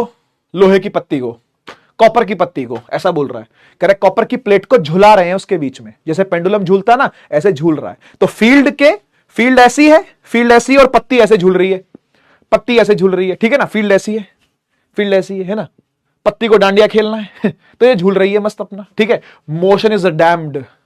मोशन जो है वो डैम्प हो जाएगा। डैम्प पड़ने का मतलब होता है वीक पड़ जाएगा, वीक पड़ जाएगा। In a little while the plate comes to rest. थोड़ी देर में प्लेट रेस्ट पे आ जाएगी। क्यों रेस्ट पे आ गई है? क्यों रेस्ट पे आ गई है? वही वाली कहानी, जैसे ही पत्ती अंदर घुसेगी, इमेजिन करना, जैसे ही पत्ती अंदर घुसेगी इधर वाला नॉर्थ, इधर वाला नॉर्थ, इधर भी नॉर्थ बनवा लेगा। लेंज लॉ, अरे लेंज लॉ अपोज करेगा ना, अपना घुसना चाह लेगा क्या वो, कि नहीं जी मैं घुस जाऊं, खुशी खुशी घुस जाऊं, नहीं, पत्ती नहीं चाहती खुशी खुशी घुसना। किसी की फील्ड में पत्ती क्यों घुसना चाहेगी खुशी खुशी, तो कॉपर प्लेट खुशी खुशी नहीं घुसना चाहती, लेकिन जब वो घुसाई जाती है जबरदस्ती, तो उसके दोनों एंड्स पर अपोजिट पोल बन जाते हैं, जिनसे कि वो अपोज करे, और अपोज करेगी तो धीरे धीरे स्लो होना तय है, इसलिए मोशन डैम्प पड़ जाता है, माने वीक हो जाता है। समझ गए ना? तो एक पेंडुलम मान लो झुला रहे हैं, झुला रहे हैं, झुला रहे हैं, अब मैग्नेटिक फील्ड में झुला रहे हैं तो ऐसे होगा और रुक जाएगा। समझे ना? धीरे धीरे डैम्पिंग होती जाएगी उसकी। डैम्पिंग ऐसे होती है, ऐसे ऐसे ऐसे ऐसे ऐसे ऐसे ऐसे ऐसे ऐसे, इसे बोलते हैं डैम्पिंग होना। ठीक है? कह रहा flux associated with the plate keeps on changing as the plate moves in and out of the region between magnetic poles. The flux change induces eddy currents in the plate. ये eddy current जो है ना वो इसी वजह से आ रहे हैं। एक तो वो मोशन को कमजोर कर देंगे, दूसरा पत्ती को गर्म भी कर देते हैं। तो दो नुकसान है, नुकसान समझ लो, फायदे समझ लो, जो मर्जी समझो इस चीज को, लेकिन एडी करंट का जन्म होगा। इंड्यूस करंट आएगा जब वो पत्ती घुसेगी, फिर निकलेगी, फिर घुसेगी, फिर निकलेगी। जब जब फील्ड में घुसेगी तब तब होगा। फील्ड के अंदर रहेगी कोई करंट नहीं होगा, ये आपको पता, लेकिन फील्ड से जैसे ही बाहर निकलेगी फिर करंट आएगा। वो हमने कल प्रैक्टिस कर ली थी। जब भी लूप घुसता है फील्ड में तो करंट आता है, अंदर झूमता है, घूमता है, फिरता है, ऐश करता है ना, चाट पकौड़ी खाता है, कोई करंट नहीं आता, लेकिन जैसे ही निकल के बाहर जाएगा फिर रोएगा, फिर उसमें करंट आएगा। तो ऐसी पत्ती में भी होता है, ऐसे ही लोहे के बल्क मटेरियलों में भी होता है, कॉपर के बल्क मटेरियल में भी होता है। Directions of eddy current are opposite when the plate swings into the region between the poles and it swings out of the region. ये तो आप समझते होगे, जब घुसेगा तो अलग डायरेक्शन में एडी करंट आएगा, निकलेगा तो अलग आएगा, क्योंकि एक बार घुसना नहीं चाहता, दूसरी बार निकलना नहीं चाहता। यही होता है ना। ऐसे ही तो ईएमएफ इंड्यूस होती है ना भाई, एक बार निकलना नहीं, एक बार घुसना नहीं चाहती, फिर दूसरी बार निकलना नहीं चाहती, तो एक बार करंट क्लॉक, एक बार करंट एंटी क्लॉक, तो एडी करंट एक तरफ, फिर एडी करंट दूसरी तरफ, ऐसे आता है। ठीक है? तो अब एडी करंट के आने से हुआ क्या? पहला, गर्मी आई बिना बात के, जो चाहिए भी नहीं थी शायद, गर्मी मिली। दूसरा, मोशन डैम्प होता चला गया, मरता चला गया मोशन, मरता मरता मरता मरता मरता मरता खत्म, ऐसा हो गया। ठीक है ना? तो ये दो कारण रहे। तो इसलिए बोला गया कि भाई एक काम करो, सुनो मेरी बात, सुनो मेरी बात, अगर तुम चाहते हो एडी करंट ना बने तो तुम कुछ नहीं कर सकते, वो बनेंगे ही। कैसा लगा सुन के? बुरा लगा ना? हाँ, एडी करंट को रोकना नामुमकिन है, लेकिन एडी करंट्स को स्लो किया जा सकता है। बोले कैसे? बोले ऐसे कट बना दो, कट्स बना दो, कट्स। जैसे मान लो ये आपकी पत्ती थी लोहे की, ठीक, ये आपकी लोहे की पत्ती थी, कहां गई? ये रही। ठीक है जी, ये आपकी लोहे की पत्ती है। अब इसमें क्या करो आप, इसमें क्या करो आप, इस तरीके से कट्स बना दो, कट्स। कट्स कैसे सर? ऐसे ऐसे ऐसे ऐसे,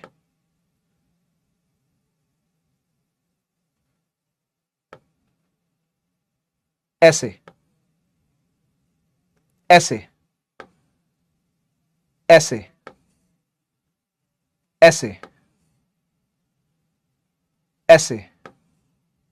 ऐसे ऐसे ऐसे। सर ये करने से तो आप मटेरियल को खो दोगे सर। हाँ, तो खो देंगे तो खो देंगे, खो दिया तो खो दिया, गया तो गया।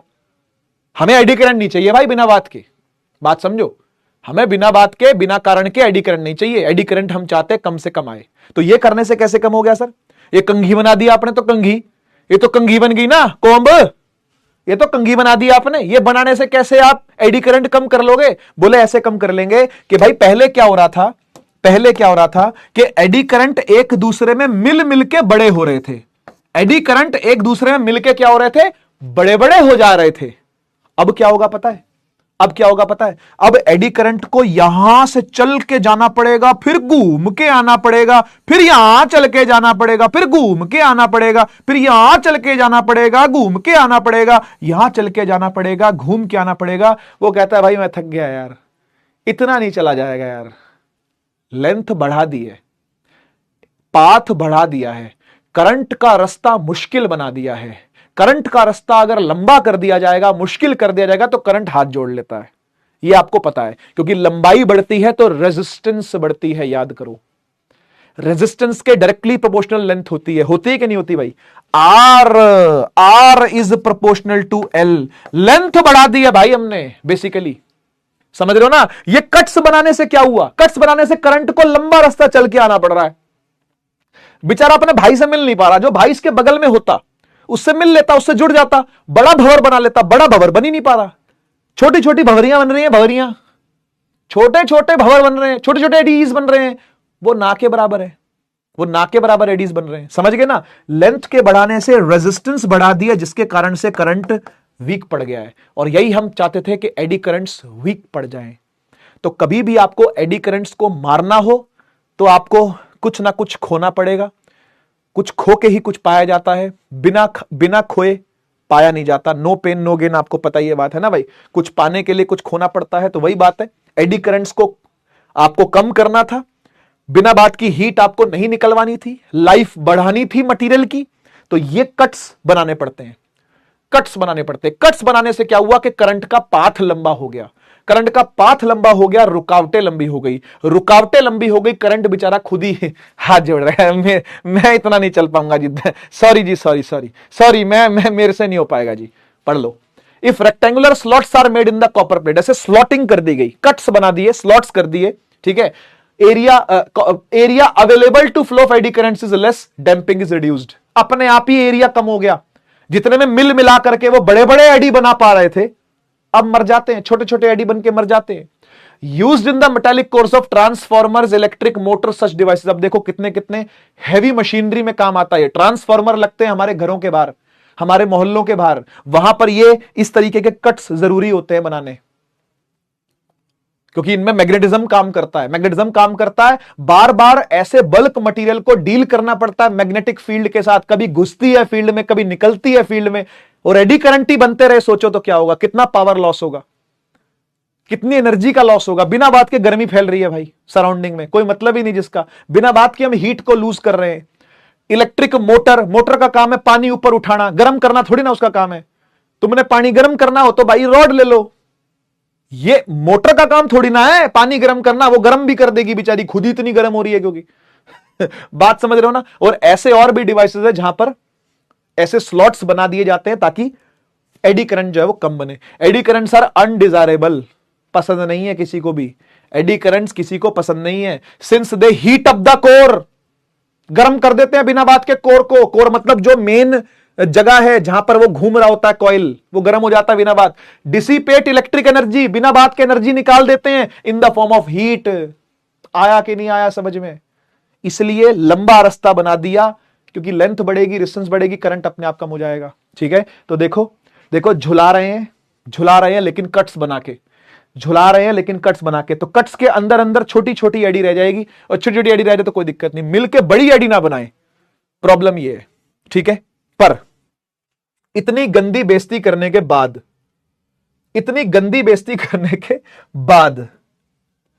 थोड़ी सी तारीफ भी कर लेते हैं। ठीक है, एडी करंट्स कभी कभी तारीफ के काबिल काम भी करते हैं। हां जी, हर चीज का एक पॉजिटिव और नेगेटिव जरूर होता है ना, तो ऐसे अब इसके पॉजिटिव्स सुन लो। आपको एडी करंट कभी दुश्मन ना लगे, दोस्त भी लगना चाहिए।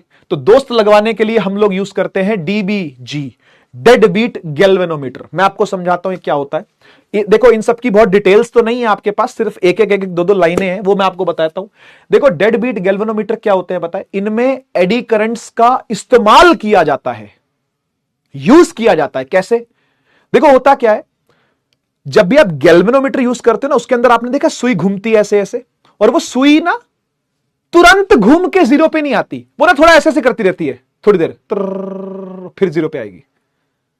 समझ रहे हो? थोड़ी देर के लिए वो ऑसिलेट करती रहती है सर, फिर जीरो पे आती है। तो इतने में तुम देखते रहो जी, हाँ तू पहले ऑसिलेट कर ले, हम रीडिंग बाद में ले लेंगे जी। रीडिंग लेने तो हम बैठे हैं पूरा दिन, ये इसीलिए तो बैठे हम रीडिंग लेने। तू पहले ऑसिलेट कर ले, तू पहले अपना नाच गाना कर ले। तो तुम ऐसे बोलोगे क्या उसको? नहीं ना, तुम क्या चाहोगे? तुरंत जीरो पे आए।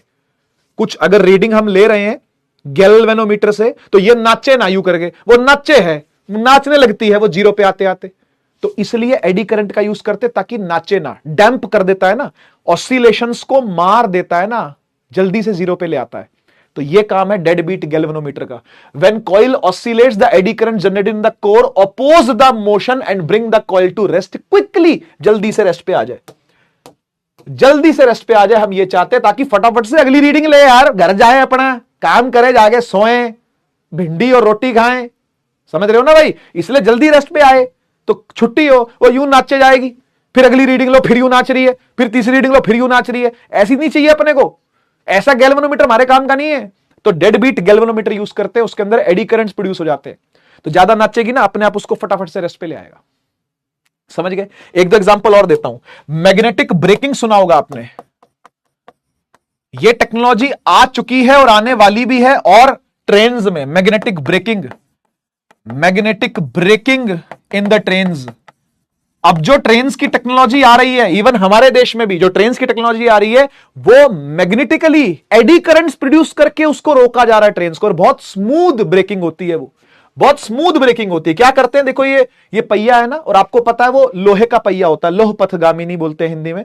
तो लोह के पथ पर चलेगा तो वो लोहा ही चल पाएगा, मैं तो नहीं चल पाऊंगा लोहे के पथ पे, समझ गए ना। तो ये जो पहिया है लोहे का है, लोहे के पहिए को मैग्नेटिक फील्ड से एक्सपोज कर देते हैं। तो जब ये घूमता है ना, इसके अंदर एडीज पैदा हो जाते हैं, एडीज पैदा हो जाते हैं। एडीज पैदा हो जाएंगे तो गर्म हो जाएगा, गर्म हो जाएगा तो धीरे धीरे धीरे धीरे धीरे धीरे स्लो डाउन, क्योंकि हीट निकाल रहा है तो अपनी काइनेटिक एनर्जी को हीट के फॉर्म में खो जाएगा।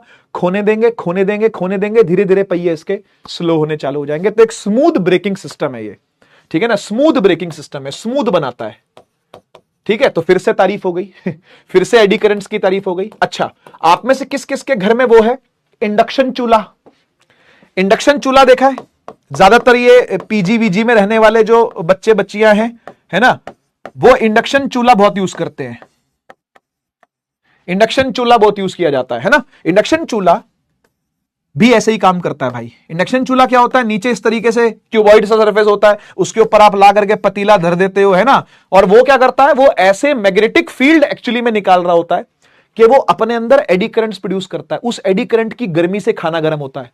एग्जैक्ट तो मुझे भी नहीं पता क्या मैकेनिज्म है, लेकिन मैं जितना जानता हूं मैं उतना आपको बता रहा हूं। आपकी इच्छा ज्यादा जानने की करे तो आप किसी भी चीज को यूट्यूब पे सर्च करके पूरा मैकेनिज्म जान लेना, हाउ थिंग्स वर्क करके। ऐसे बहुत सारे चैनल्स हैं जो आपको बता देंगे कि किस तरीके से एग्जैक्ट वर्किंग होती है, ठीक है ना। तो इंडक्शन चूल्हा भी जो है ना, वो भी एडी करंट्स पे काम करता है। एडी करंट्स यहां नीचे नीचे यहां यहां यहां यहां यहां प्रोड्यूस होने चालू हो जाते हैं मैग्नेटिक फील्ड कम ज्यादा होने से, ठीक है ना। और अपने आप ये गर्म हो जाता है, उससे पानी वानी जो कुछ रखा है वो गर्म हो जाता है। इंडक्शन चूल्हा ऐसे काम करता है, ठीक है ना। और भी एक आधी दो जगह पर काम आता है एडी करंट्स, याद नहीं आ रहा मुझे, और एनसीईआरटी में भी नहीं है ना ये सब चीजें, इसलिए मैंने अपने टाइम पे पढ़ा था तो इसलिए थोड़ा बहुत याद है। चलो काफी है, ठीक है। एडी करंट्स की फील आ गई क्या? और ये कट्स बनाने वाली फील भी आ गई क्या? बता दो एक बार।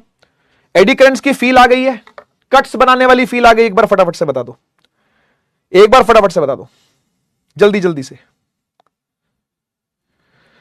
ओह, जल्दी जल्दी।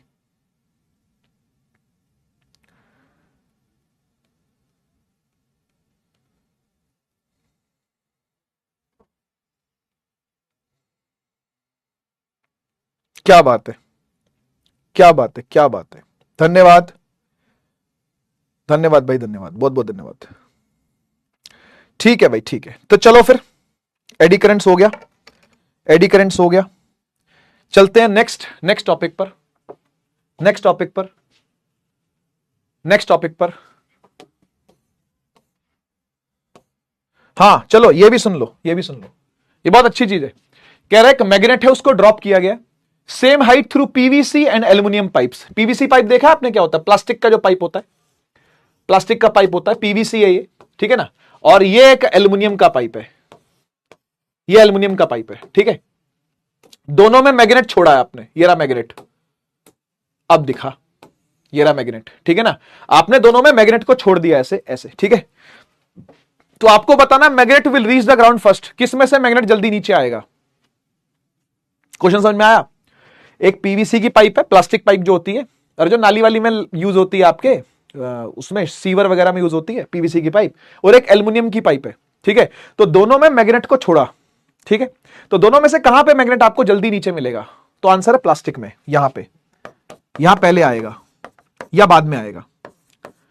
या बाद में आएगा। क्यों आएगा? अरे मेटल का है वो, तो ये प्लास्टिक का है, तो अरे यार मैग्नेट छोड़ोगे आप, तो मैग्नेट का नॉर्थ पोल साउथ पोल अपनी कुछ फील्ड बनाता हुआ जाएगा ना ऐसे ऐसे, तो इसमें एडी करंट्स पैदा हो जाते हैं, इसमें एडी करंट्स पैदा हो जाएंगे, और एडी करंट्स पैदा हो गए तो आप समझो ये अपोज करना, क्योंकि एडी करंट्स तो बनते ही अपोज करने के लिए ना, तो ये मैग्नेट को कहीं ना कहीं रोकने लगेंगे, मैग्नेट को कहीं ना कहीं रोकने लगेंगे, ये डिस्टर्ब कर देंगे इसके मोशन को, इसके फ्लो को डिस्टर्ब करने के लिए एडी करंट्स का जन्म होगा। यहां एडी करंट बन नहीं सकते क्योंकि इंसुलेटर है ये तो प्लास्टिक है, प्लास्टिक में कहां से आएंगे? कंडक्टर में आएंगे ना, प्लास्टिक में तो आ नहीं सकते। ठीक है, तो आंसर यही है भाई, क्योंकि ये प्लास्टिक का है तो एडी करंट्स नहीं आएंगे, है ना। ये मेटल का है, मेटल का है तो एडी करंट्स आने तय हैं, एडी करंट्स आने तय हैं, एडी करंट्स के कारण से ऐसा हो रहा है। ठीक है, बाकी देखो मैग्नेटिक ब्रेकिंग मैंने आपको बता दिया। हाँ, एक इंडक्शन फर्नेस भी होता है, ये वैसा सही है जैसा इंडक्शन चूल्हा होता है।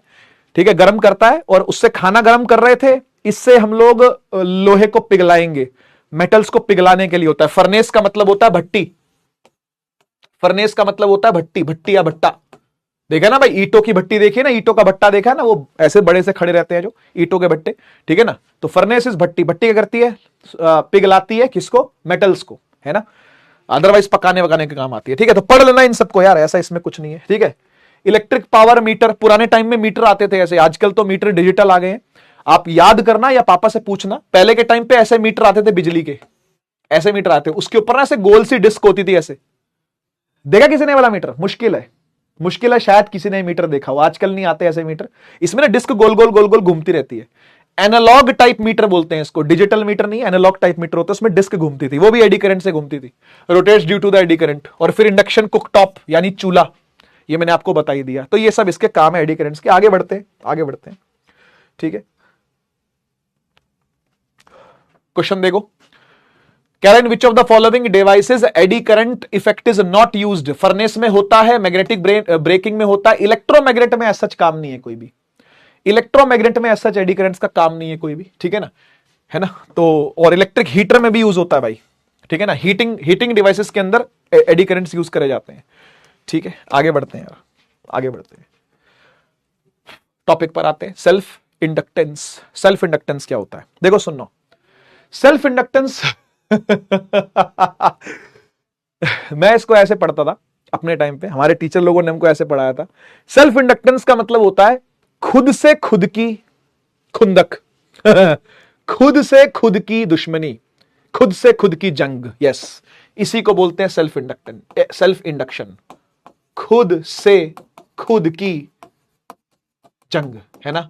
जो आप हर दिन लड़ते हो और हर दिन हार जाते हो, जीतते भी हो क्या? अच्छी बात है। अगर खुद से खुद की जंग आप जीत जाते हो ना, तो you will be the most successful person in your परिवार है ना, इन योर आईज स्पेशली। ठीक है, अगर आप खुद से खुद की जंग जीत गए हो, क्या होती है खुद से खुद की जंग? खुद से खुद की जंग का मतलब होता है कि यार मन कर रहा है, चल ये खाने चलता हूं, तो वो खाने चले गए, हार गए वो जंग आप। कोई और जरूरी काम छोड़ करके आपको खाने की पड़ी है, कोई और जरूरी काम छोड़ करके आपको सोने की पड़ी है, कोई और जरूरी काम छोड़ करके आपको इंस्टाग्राम चलाना है, कोई और जरूरी काम को छोड़ करके आपको स्नैपचैट पे स्नैप डालनी है। यह होता है खुद से खुद की जंग हार जाना। और खुद से खुद की जंग जो जीत गया ना, जो अपनी इंद्रियों को वश में कर गया, यही तो गीता का सार है। गीता में श्री कृष्ण जी ने क्या सार दिया था? यही तो दिया था कि भाई एक इंसान अगर अपनी इंद्रियों को वश में कर ले तो फिर वो विश्व विजेता है, विश्व विजेता। हां, अपनी इंद्रियों को वश में करना यानी अपने इमोशंस को कंट्रोल कर लेना। वो कैसे भी इमोशंस हो सकते हैं, कुछ खाने के इमोशन हो, कुछ और करने के इमोशंस हो, सोने का मन हो रहा हो, यानी जिस चीज को जरूरी ना मान करके वो चीज करना जिसमें मन लग रहा हो, ये सबसे बड़ा हारना है। ठीक है ना। तो ये खुद से खुद की जंग जो है ना, ये हर दिन जीतनी पड़ती है, और हर दिन जीतोगे तभी आपका कल आज से बेटर होगा। ये याद रखना, ये याद रखना। ये सेल्फ इंडक्शन पढ़ा रहा हूं, लेकिन उससे जिंदगी का ज्ञान दे रहा हूं आपको, उससे लाइफ की कोचिंग दे रहा हूं आपको। मैं सिर्फ फिजिक्स की कोचिंग देने में आता भी नहीं और मैं बिलीव भी नहीं करता। मैं तो फिजिक्स को नेचर की कोचिंग समझता हूं कि भाई नेचर कैसे समझा जाता है, लाइफ कैसे समझी जाती है, उससे बढ़िया फिजिक्स कोई है ही नहीं जानने के लिए। फिजिक्स असल में आपको खाली ये नहीं जनवाती कि नेचर कैसे काम करता है, वो असल में ये भी जनवाती है कि जिंदगी कैसे काम करती है। समझ गए ना? तो खुद से खुद की जंग हर दिन जीतनी है आपने, हर दिन क्या, हर घंटे जीतनी है, हर मिनट जीतनी है। ठीक है? हाँ, कभी कभी हार गए तो कोई बात नहीं, कभी कभी हार भी जाओ तो गिल्ट नहीं रखना, अगली बार जंग और कठोर तरीके से लड़नी है, और तगड़े तरीके से लड़नी है, ऐसा विचार बनाना है। खैर, आते हैं हम लोग, समझते हैं पहले तो ये टॉपिक क्या है, सेल्फ इंडक्शन। ठीक है? यानी खुद से खुद की जंग कैसे लड़ी जाती है। आओ देखो, खुद से खुद की जंग क्या होता है मैं आपको बताता हूं, पढ़ना एक बार जरा। कह रहा था property of coil by which it opposes the change in flux in itself. ये कैसे हो गया, ये कैसे हो गया? खुद से खुद में कैसे फ्लक्स आ गया भाई? तो आएगा in itself is called self induction. आइए समझते हैं कि क्या कहानी है। इमेजिन करिए एक सोलेनॉइड है। ठीक है? इमेजिन करिए क्या है, एक सोलेनॉइड है। ठीक है? एक सोलेनॉइड है, ये रहा, इसमें करंट चल रहा है, इसमें करंट चल रहा है, तो चलने दो। तो जब तक इसमें करंट चल रहा है तब तक कोई सेल्फ इंडक्शन नहीं है, तब तक कोई भसूड़ी नहीं है। तो सर प्रॉब्लम कब आएगी? प्रॉब्लम तब आएगी जब यह करंट चेंज होगा। क्यों सर, क्या होगा इसके चेंज होने से? सुनो, ये जो करंट है हम इसे आईपी बोलेंगे। आईपी मतलब आई प्राइमरी करंट, मेन करंट है ये मेन करंट है जो बैटरी लगा करके इसमें आया होगा, बैटरी लगाई होगी ना इसमें, तो आई प्राइमरी मेन करंट है। आई प्राइमरी जब चेंज होता है, सुनिएगा ध्यान से, आई प्राइमरी जब चेंज होता है तो इसके अंदर पैदा हुई मैग्नेटिक फील्ड भी चेंज होती है, नहीं होगी क्या? हर एक बात बहुत खोल खोल के समझा रहा हूं, सुनिएगा ध्यान से। इसके अंदर एक मैग्नेटिक फील्ड चल रही होगी, नहीं चल रही होगी? अरे बताओ ना यार, सोलेनॉइड है ना ये, सोलेनॉइड है कि नहीं है? अगर करंट चेंज होगा, करंट चेंज हो रहा है तो फील्ड भी चेंज होगी। मतलब मान लो करंट बढ़ गया तो फील्ड भी बढ़ जाएगी, और जब ये फील्ड बढ़ेगी तो ये लूप क्या महसूस करेगा? अरे मेरे थ्रू फील्ड बढ़ रही है, ऐसे कैसे बढ़ रही है? नहीं बढ़ने दूंगा, कम करूंगा। लेंज लॉ हमेशा लगेगा, सब जगह लगेगा। बेटा जब ये प्राइमरी करंट समझिएगा बढ़ता है तो मैग्नेटिक फील्ड बढ़ती है इसके थ्रू। पहले 3 लाइनें थी, फिर 5 लाइनें हो जाएंगी, ये बौरा जाएगा। बौरा जाएगा, समझ गए ना? ये बावला हो जाएगा, कहेगा भाई 3 थी 5 कहां से हो गई, मेरे थ्रू फील्ड बढ़ कैसे गई? फील्ड बढ़ गई मतलब फ्लक्स बढ़ गया। हां या ना बोल? फील्ड बढ़ गई मतलब फ्लक्स बढ़ गया, और फ्लक्स बढ़ गया तो मतलब ईएमएफ आ गई। फ्लक्स बढ़ गया तो ईएमएफ आ गई, इंड्यूस्ड ईएमएफ आ गई, नॉन जीरो हो गई। ये नॉन जीरो का मतलब होता है होना, समझ गए ना? नॉन जीरो होने का मतलब होता है होना। और बेटा इंड्यूस्ड ईएमएफ आ गई ना, तो करंट भी आ गया, इंड्यूस्ड करंट भी आ गया। आएगा कि नहीं आएगा? और मुझे बता वो किस डायरेक्शन में आएगा?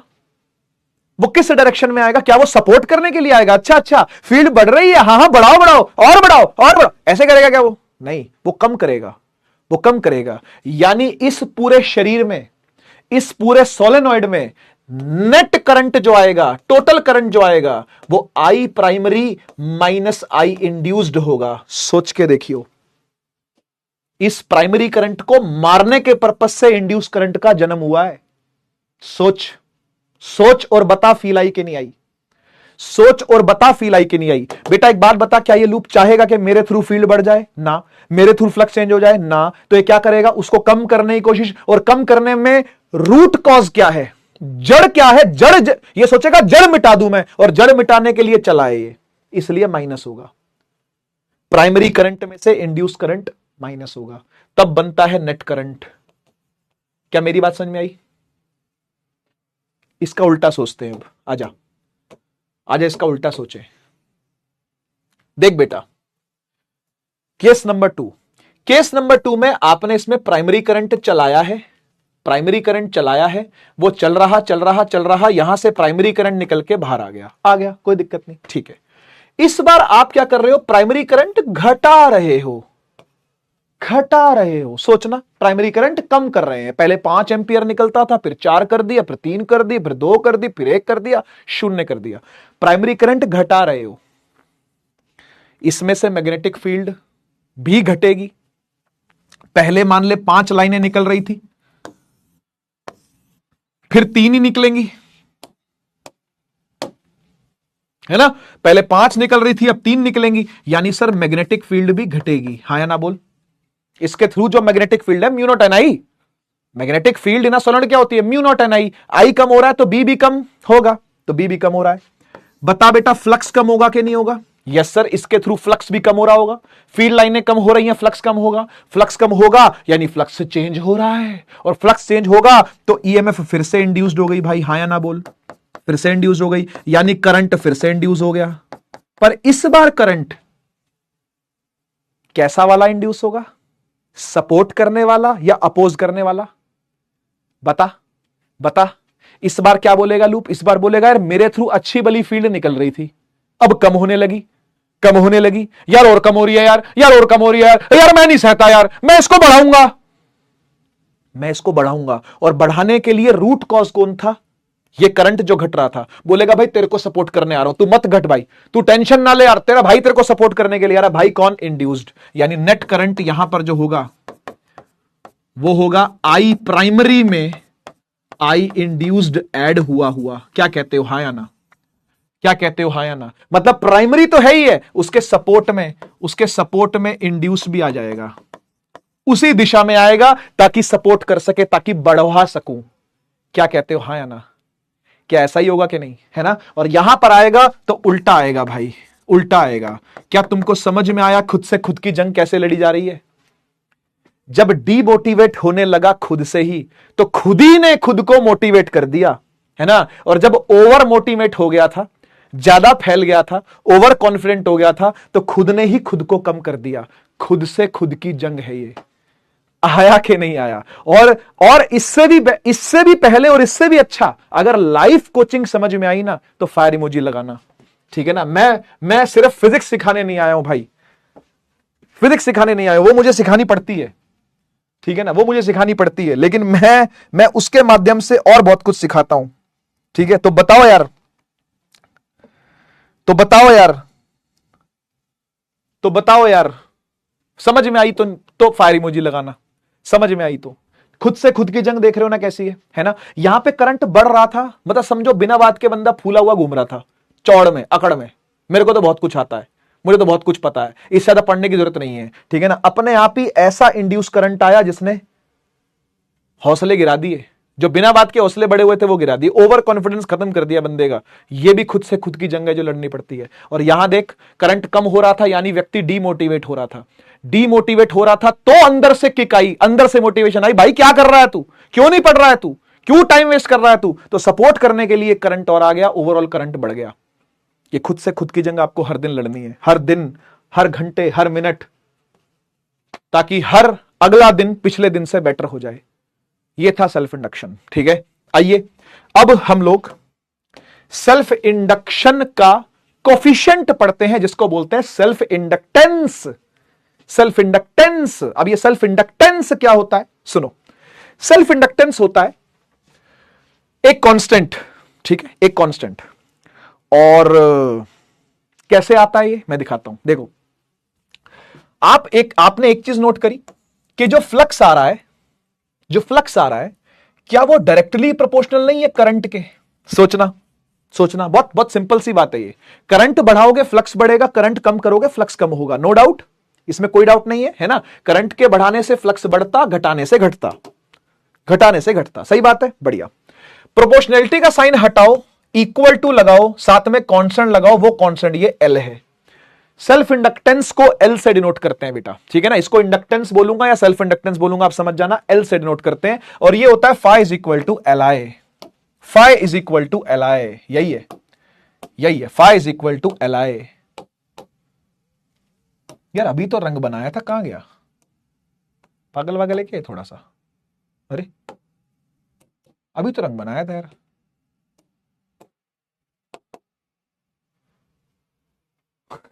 फिर वही आ गया, अरे पागल है क्या ये? तेरी भैंस की आंख, आ जा अब। हट हट, चल। फाई क्या है? फाई बराबर एल आई। और याद रखना, याद रखना, ये एल जो है ना वो इसका कांस्टेंट है भाई, वो इसका कांस्टेंट है। मतलब कतई ये गलती से भी ये मत समझ लेना, मेरी बात सुनो ओ लल्लूलाल, मेरी बात सुन, गलती से ये मत समझ लेना कि L जो है वो फाई बाय आई है ना, और फाई के डायरेक्टली प्रोपोर्शनल होगा और आई के इनवर्सली होगा। नहीं नहीं नहीं, ये कांस्टेंट है, यानी डजंट डिपेंड ऑन आई और फाई, ना आई पे डिपेंड ना फाई पे डिपेंड।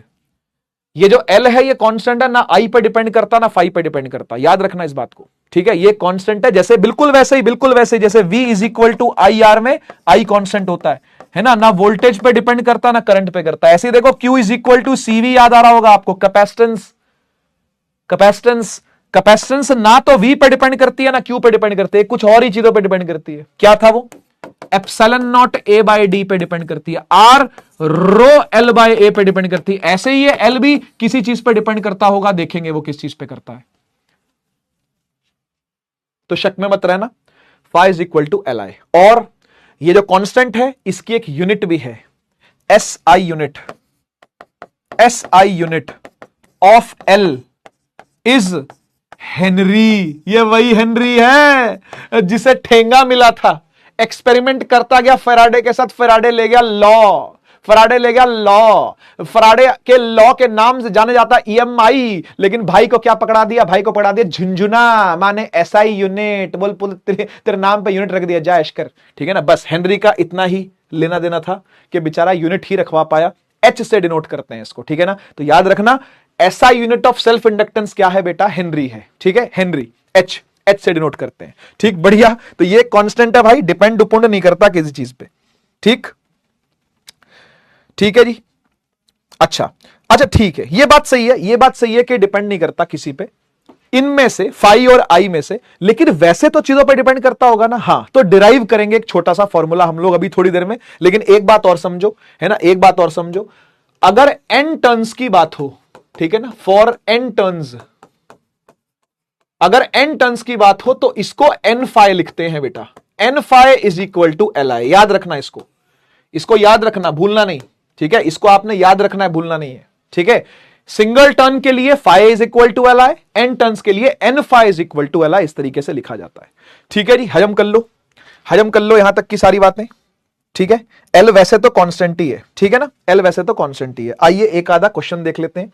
कर्नाटका में नीट 2013 का सवाल कह रहा, current of 2.5 ampere flows through a coil of inductance 5 henry, the magnetic flux link with the coil क्या होगा? तो बेटा phi is equal to Li होता है, जैसा कि हमने देखा। तो phi is equal to L कितना है? 5, और I कितना है? 2.5, है ना।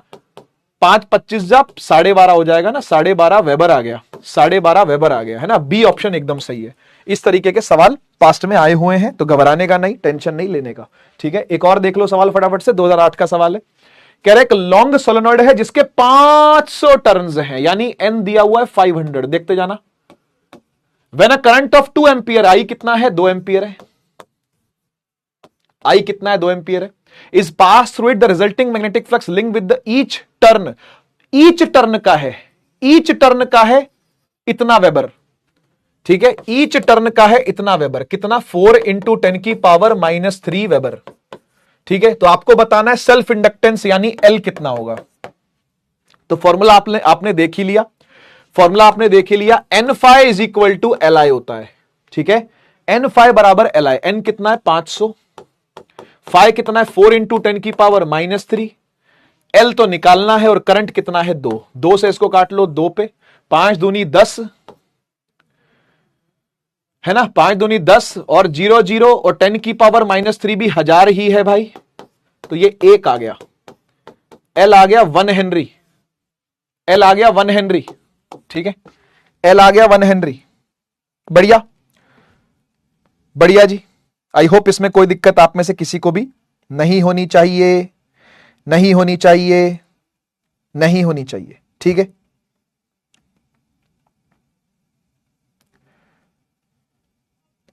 ठीक है जी। अब एक काम करते हैं, हम लोग आते हैं अपने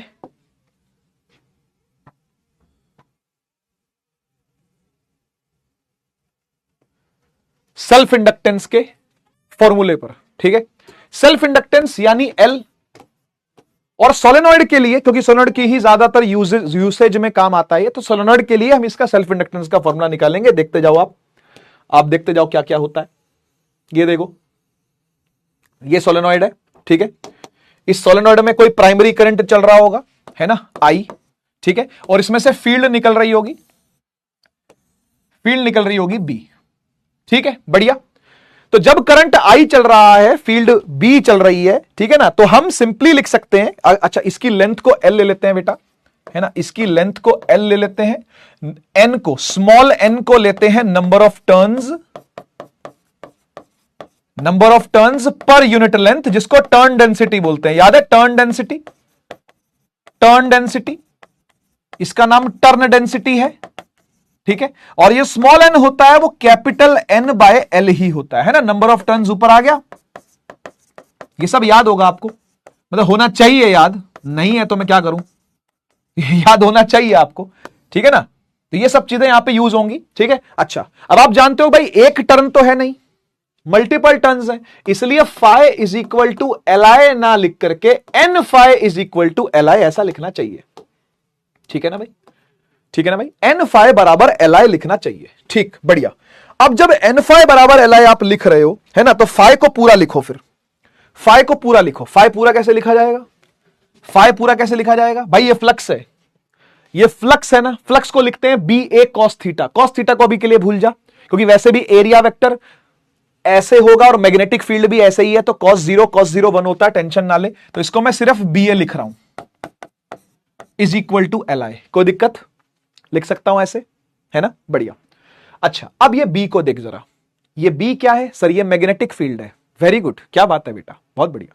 बी क्या है, magnetic field. Magnetic field solenoid के लिए होती है म्यू नॉट एन आई, है ना, तो एन बी की जगह पर mu naught N I A is equal to L आई,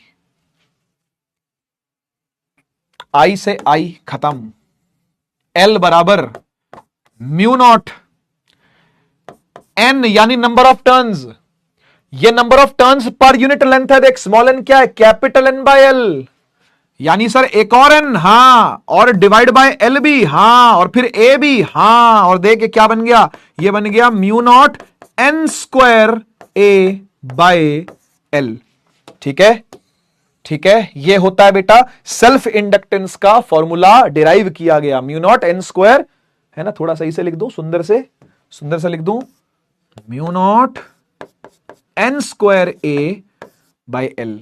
और तू चेक कर ये एल किन किन चीजों पे डिपेंड कर रहा है, यहां पे ना तो फ्लक्स है क्या फ्लक्स, नहीं, कोई करंट है क्या यहां पे, नहीं, ना करंट है ना फ्लक्स है, ये डिपेंड कर रहा है मीडियम पे, यानी अंदर सोलेनॉइड के रखा क्या गया है, उस पर डिपेंड कर रहा है। एन नंबर ऑफ टर्न्स कितने हैं उन पे डिपेंड कर रहा है, उसके स्क्वायर पे कर रहा है ऑब्वियसली। एरिया कितना है, सोलेनॉइड कितना चौड़ा लिया है तूने, कितना चौड़ा एरिया लिया है सोलेनॉइड का, एरिया ऑफ क्रॉस सेक्शन है ना बेटा ये, और नीचे लेंथ, कितनी लंबाई ली है तूने सोलेनॉइड की, तो यानी ये डायमेंशंस पे डिपेंड करता है। और आप देखो रेजिस्टेंस भी कुछ ऐसी थी,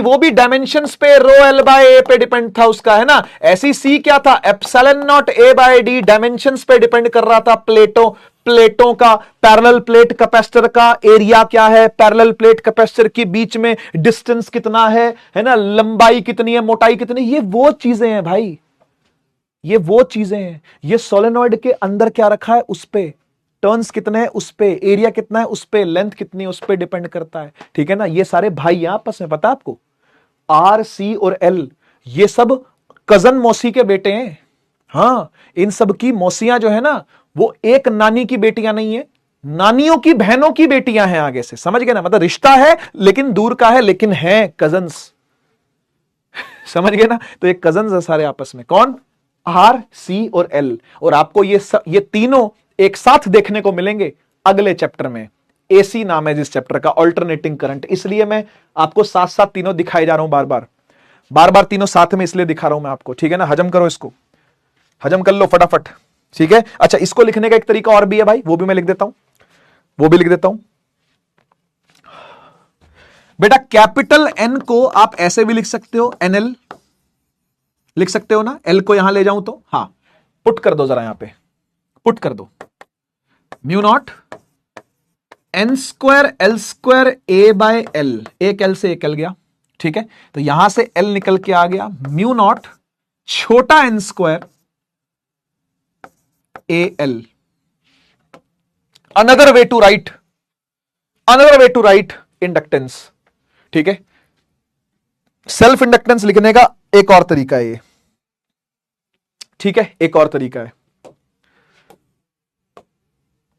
सीबीएसई एआईपीएमटी 1993 सवाल देखो, कह रहा है if N is the number of turns in a coil the value of self inductance varies as, क्या आंसर है, क्या आंसर है, एल क्या होता है, mu naught N square A by L. अगर नंबर ऑफ टर्न्स पर डिपेंडेंसी है तो उसके स्क्वायर के प्रोपोर्शनल होगी, उसके स्क्वायर के प्रोपोर्शनल होगी सी। हजम करो, हजम करो जी, हजम करो, हां की ना, हां की ना, ठीक है, ठीक है, करेक्ट है। अच्छा, एक और चीज भी सुन लो, इंड्यूस्ड ईएमएफ कैसे निकलेगी किसी भी इंडक्टर में, इंडक्टर का मतलब यही इंडक्टर में इंड्यूस्ड ईएमएफ कैसे निकालोगे, तो वो भी देखो। देखो भाई, आप इतना समझ गए हो कि फाई जो होता है वो एलआई होता है, किसी भी इंडक्टर के लिए फ्लक्स जो है वो क्या है, एलआई है, एलआई है ना, एल इंटू आई। बढ़िया बेटा, ईएमएफ क्या होता है सर, इंड्यूस्ड ईएमएफ होता है D phi by D T. बहुत बढ़िया यार, बहुत बढ़िया, D phi by D T. Phi को उठा यहां पुट कर दे, क्या आ जाएगा भाई, L I by D T. दोनों में से कांस्टेंट कौन है, दोनों में से कांस्टेंट कौन है, एल कांस्टेंट है, आई कांस्टेंट नहीं है। अबे आई कांस्टेंट होता तो समस्या ही नहीं थी फिर तो। सोच, अगर आई चेंज नहीं हो रहा, देख मेरी सारी कहानी जो शुरू हुई है वो कहां से हुई है, मेरी सारी कहानी शुरू हुई है करंट के बढ़ने से, प्राइमरी करंट के बढ़ने से या प्राइमरी करंट के घटने से। अगर प्राइमरी करंट बढ़ और घट ही नहीं रहा फिर तो ये पूरी कहानी चौपट है, फिर तो कीचड़ फेर दो, फिर तो किताब के वो पन्ने फाड़ दो जहां इंडक्टर लिखा हुआ है। अबे इंडक्टर काम ही तभी करता है, इंडक्शन काम ही तभी करती है जब या तो तू चौड़ा हो रहा होगा या तू डीमोटिवेट हो रहा होगा। अगर तेरा काम बढ़िया तरीके से चल रहा है तो चलने देना, फिर समझ रहे हो ना, फिर क्या जरूरत है मोटिवेशन की, सर मोटिवेट कर दीजिए, सर मोटिवेशन नहीं हो रही। अरे तू काम कर रहा है ना, लेक्चर ले रहा है ना, नोट्स लिख रहा है ना, सवाल लगा रहा है ना, 10 में से 7 और 6 सवाल बन जाते हैं ना, तो बस चलता रहे भाई, चलता रहे। बिना बात पीछे से लात खाने की आदत छोड़ दो कि सर जी जब लात मारेंगे पीछे से तो हम मोटिवेट हो जाएंगे जी। कोई जरूरत नहीं है मोटिवेट होने की, मोटिवेशन कभी बाहर से आती भी नहीं है, मोटिवेशन अंदर ही होती है इंसान के। आपको आपका पर्पस ढूंढना है और किसी मोटिवेशन की बाहर से आपको फिर जरूरत नहीं पड़ेगी अगर आपको आपका पर्पस पता है तो। शौक नाल, प्यार नाल, लालच या डंडे नाल कोई डंडे की जरूरत नहीं है आपको अगर आपको पहले तीनों में से कोई पर्पस मिल गया है तो। समझ जाना भाई बात को, ठीक है ना। तो इंडक्टर की बात ही यहां से शुरू हुई है कि करंट ने चेंज होना है, या तो करंट बढ़ेगा या करंट घटेगा। तो इसीलिए ईएमएफ आएगी ही तभी बेटा, ईएमएफ आएगी ही तभी बेटा जब करंट चेंज होगा। इसलिए एल बाहर आ जाएगा, हां सर सही कह रहे हो, एल बाहर आ जाएगा, अंदर रह जाएगा D I by D T, ठीक है ना। अच्छा, इसको माइनस साइन के साथ भी चाहो तो लिख दो, तब ये परफेक्ट फॉर्मूला बनता है। लेकिन हां ये बात सही है कि अगर आप सिर्फ मैग्नीट्यूड के साथ डील कर रहे हो तो आपको माइनस साइन लगाने की जरूरत नहीं है, फिर आप सीधा सीधा L D I by D T लिख सकते हो। और ये प्राइमरी करंट की बात हो रही है बेटा, ये ध्यान रखना है ना, ये प्राइमरी करंट की बात हो रही है। मुझे बार बार लिखने की जरूरत तो नहीं है ना कि प्राइमरी करंट है ना, क्योंकि इंड्यूस करंट तो यहां से आएगा, इंड्यूस करंट तो ईएमएफ में से इंड्यूस करंट आएगा ना। अरे भाई क्या हो गया लल्लू लाल, इंड्यूस्ड ईएमएफ है L D I by D T, ठीक है। यहां से आएगा ना I R is equal to L D I by D T, समझ रहा है। आर चला गया नीचे, फिर आया I induced L by R D I by D T. तू समझा बात को, तू समझा नहीं समझा। अबे भाई इस करंट के चेंज होने से, ये प्राइमरी करंट है, इसके चेंज होने से तो इसका जन्म हुआ है, इसका चेंज होने से तो इसका जन्म हुआ है। इंड्यूस करंट आता ही नहीं ना अगर करंट चेंज ही ना होता तो। सोच, अगर करंट कभी चेंज ही ना हो तो फिर इंडक्टर का लेना देना ही क्या है? फिर तो तू तार लगा दे, क्यों खर्चा कर रहा है? क्यों खर्चा कर रहा है? अगर तूने करंट इसमें चेंज ही नहीं करना, अगर तूने ये करंट बढ़ाना नहीं, ये करंट घटाना नहीं, मतलब ऐसे तूने काम नहीं करने, अगर फिर तू क्यों टाइम वेस्ट कर रहा है? फिर तो तू एक तार ले आ, एक वायर ले आ, उसमें करंट चला ले। तू समझा मेरी बात? करंट चेंज होगा बेटा तभी ये पूरी कहानी बनेगी, नहीं तो पूरी कहानी पे गोबर है, पूरी कहानी पे कीचड़ लगा दो। इंडक्टर की कहानी तभी है जब करंट चेंज हो। समझ में आया? बढ़िया। ईएमएफ भी तभी इंड्यूस होगी, करंट भी तभी इंड्यूस होगा जब करंट चेंज होगा। तो डीआई बाई डी टी आपको दिख रहा है वहां पे साफ साफ, ठीक है। चलिए हमारे आज के लास्ट टॉपिक पर चलते हैं। 1 मिनट, 6:50 हो गए भाई, रुक जाओ रुक जाओ, बोलना पड़ेगा। 7:15 बोल दे अगली क्लास, ठीक है। इनकी कौन सी क्लास? इनकी है कोई क्लास अभी? परिश्रम वालों की क्लास लगी हुई है, देखियो मेरे बाद बेटा, आपके बाद तो उसकी उदय की है। इनकी परिश्रम वालों की चक्कर।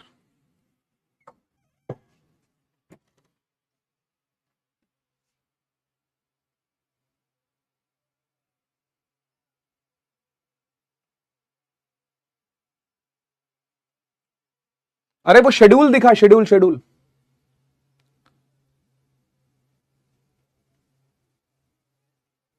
अरे क्या कर रहा है यार ये भाई?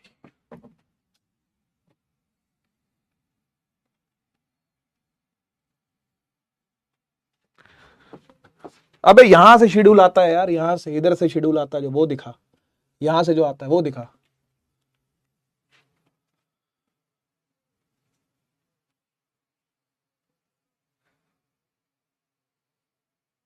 सात बजे से लगी हुई अनुराग सर की, छोड़ रहा हूं क्लास। चलो यार आज के लिए काफी है, आज के लिए काफी है, बंद कर रहा हूं, ठीक है। कल पढ़ते हैं बाकी। आज का टाइम शौर्य मैडम लेगी मेरा यार। चलो बहुत है, बहुत है। रीशेड्यूल मत करवाइए अगली क्लास मेरी, ठीक है। नोट्स लिख लेना भाई पूरे प्रॉपर, ठीक है, और रिवीजन करो। एक टॉपिक रह गया म्यूचुअल इंडक्शन, ठीक है। उसके बाद एसी जनरेटर, सब कुछ कल करेंगे कवर, ठीक है। क्या हुआ, चैट खुली क्यों नहीं? रिफ्रेश करियो यार, चैट नहीं खुली भाई, ठीक है। चलिए आज के लिए बहुत है, मिलते हैं नेक्स्ट क्लास में, तब तक के लिए take care, bye bye. Bharat माता की जय, जय हिंद, वंदे मातरम।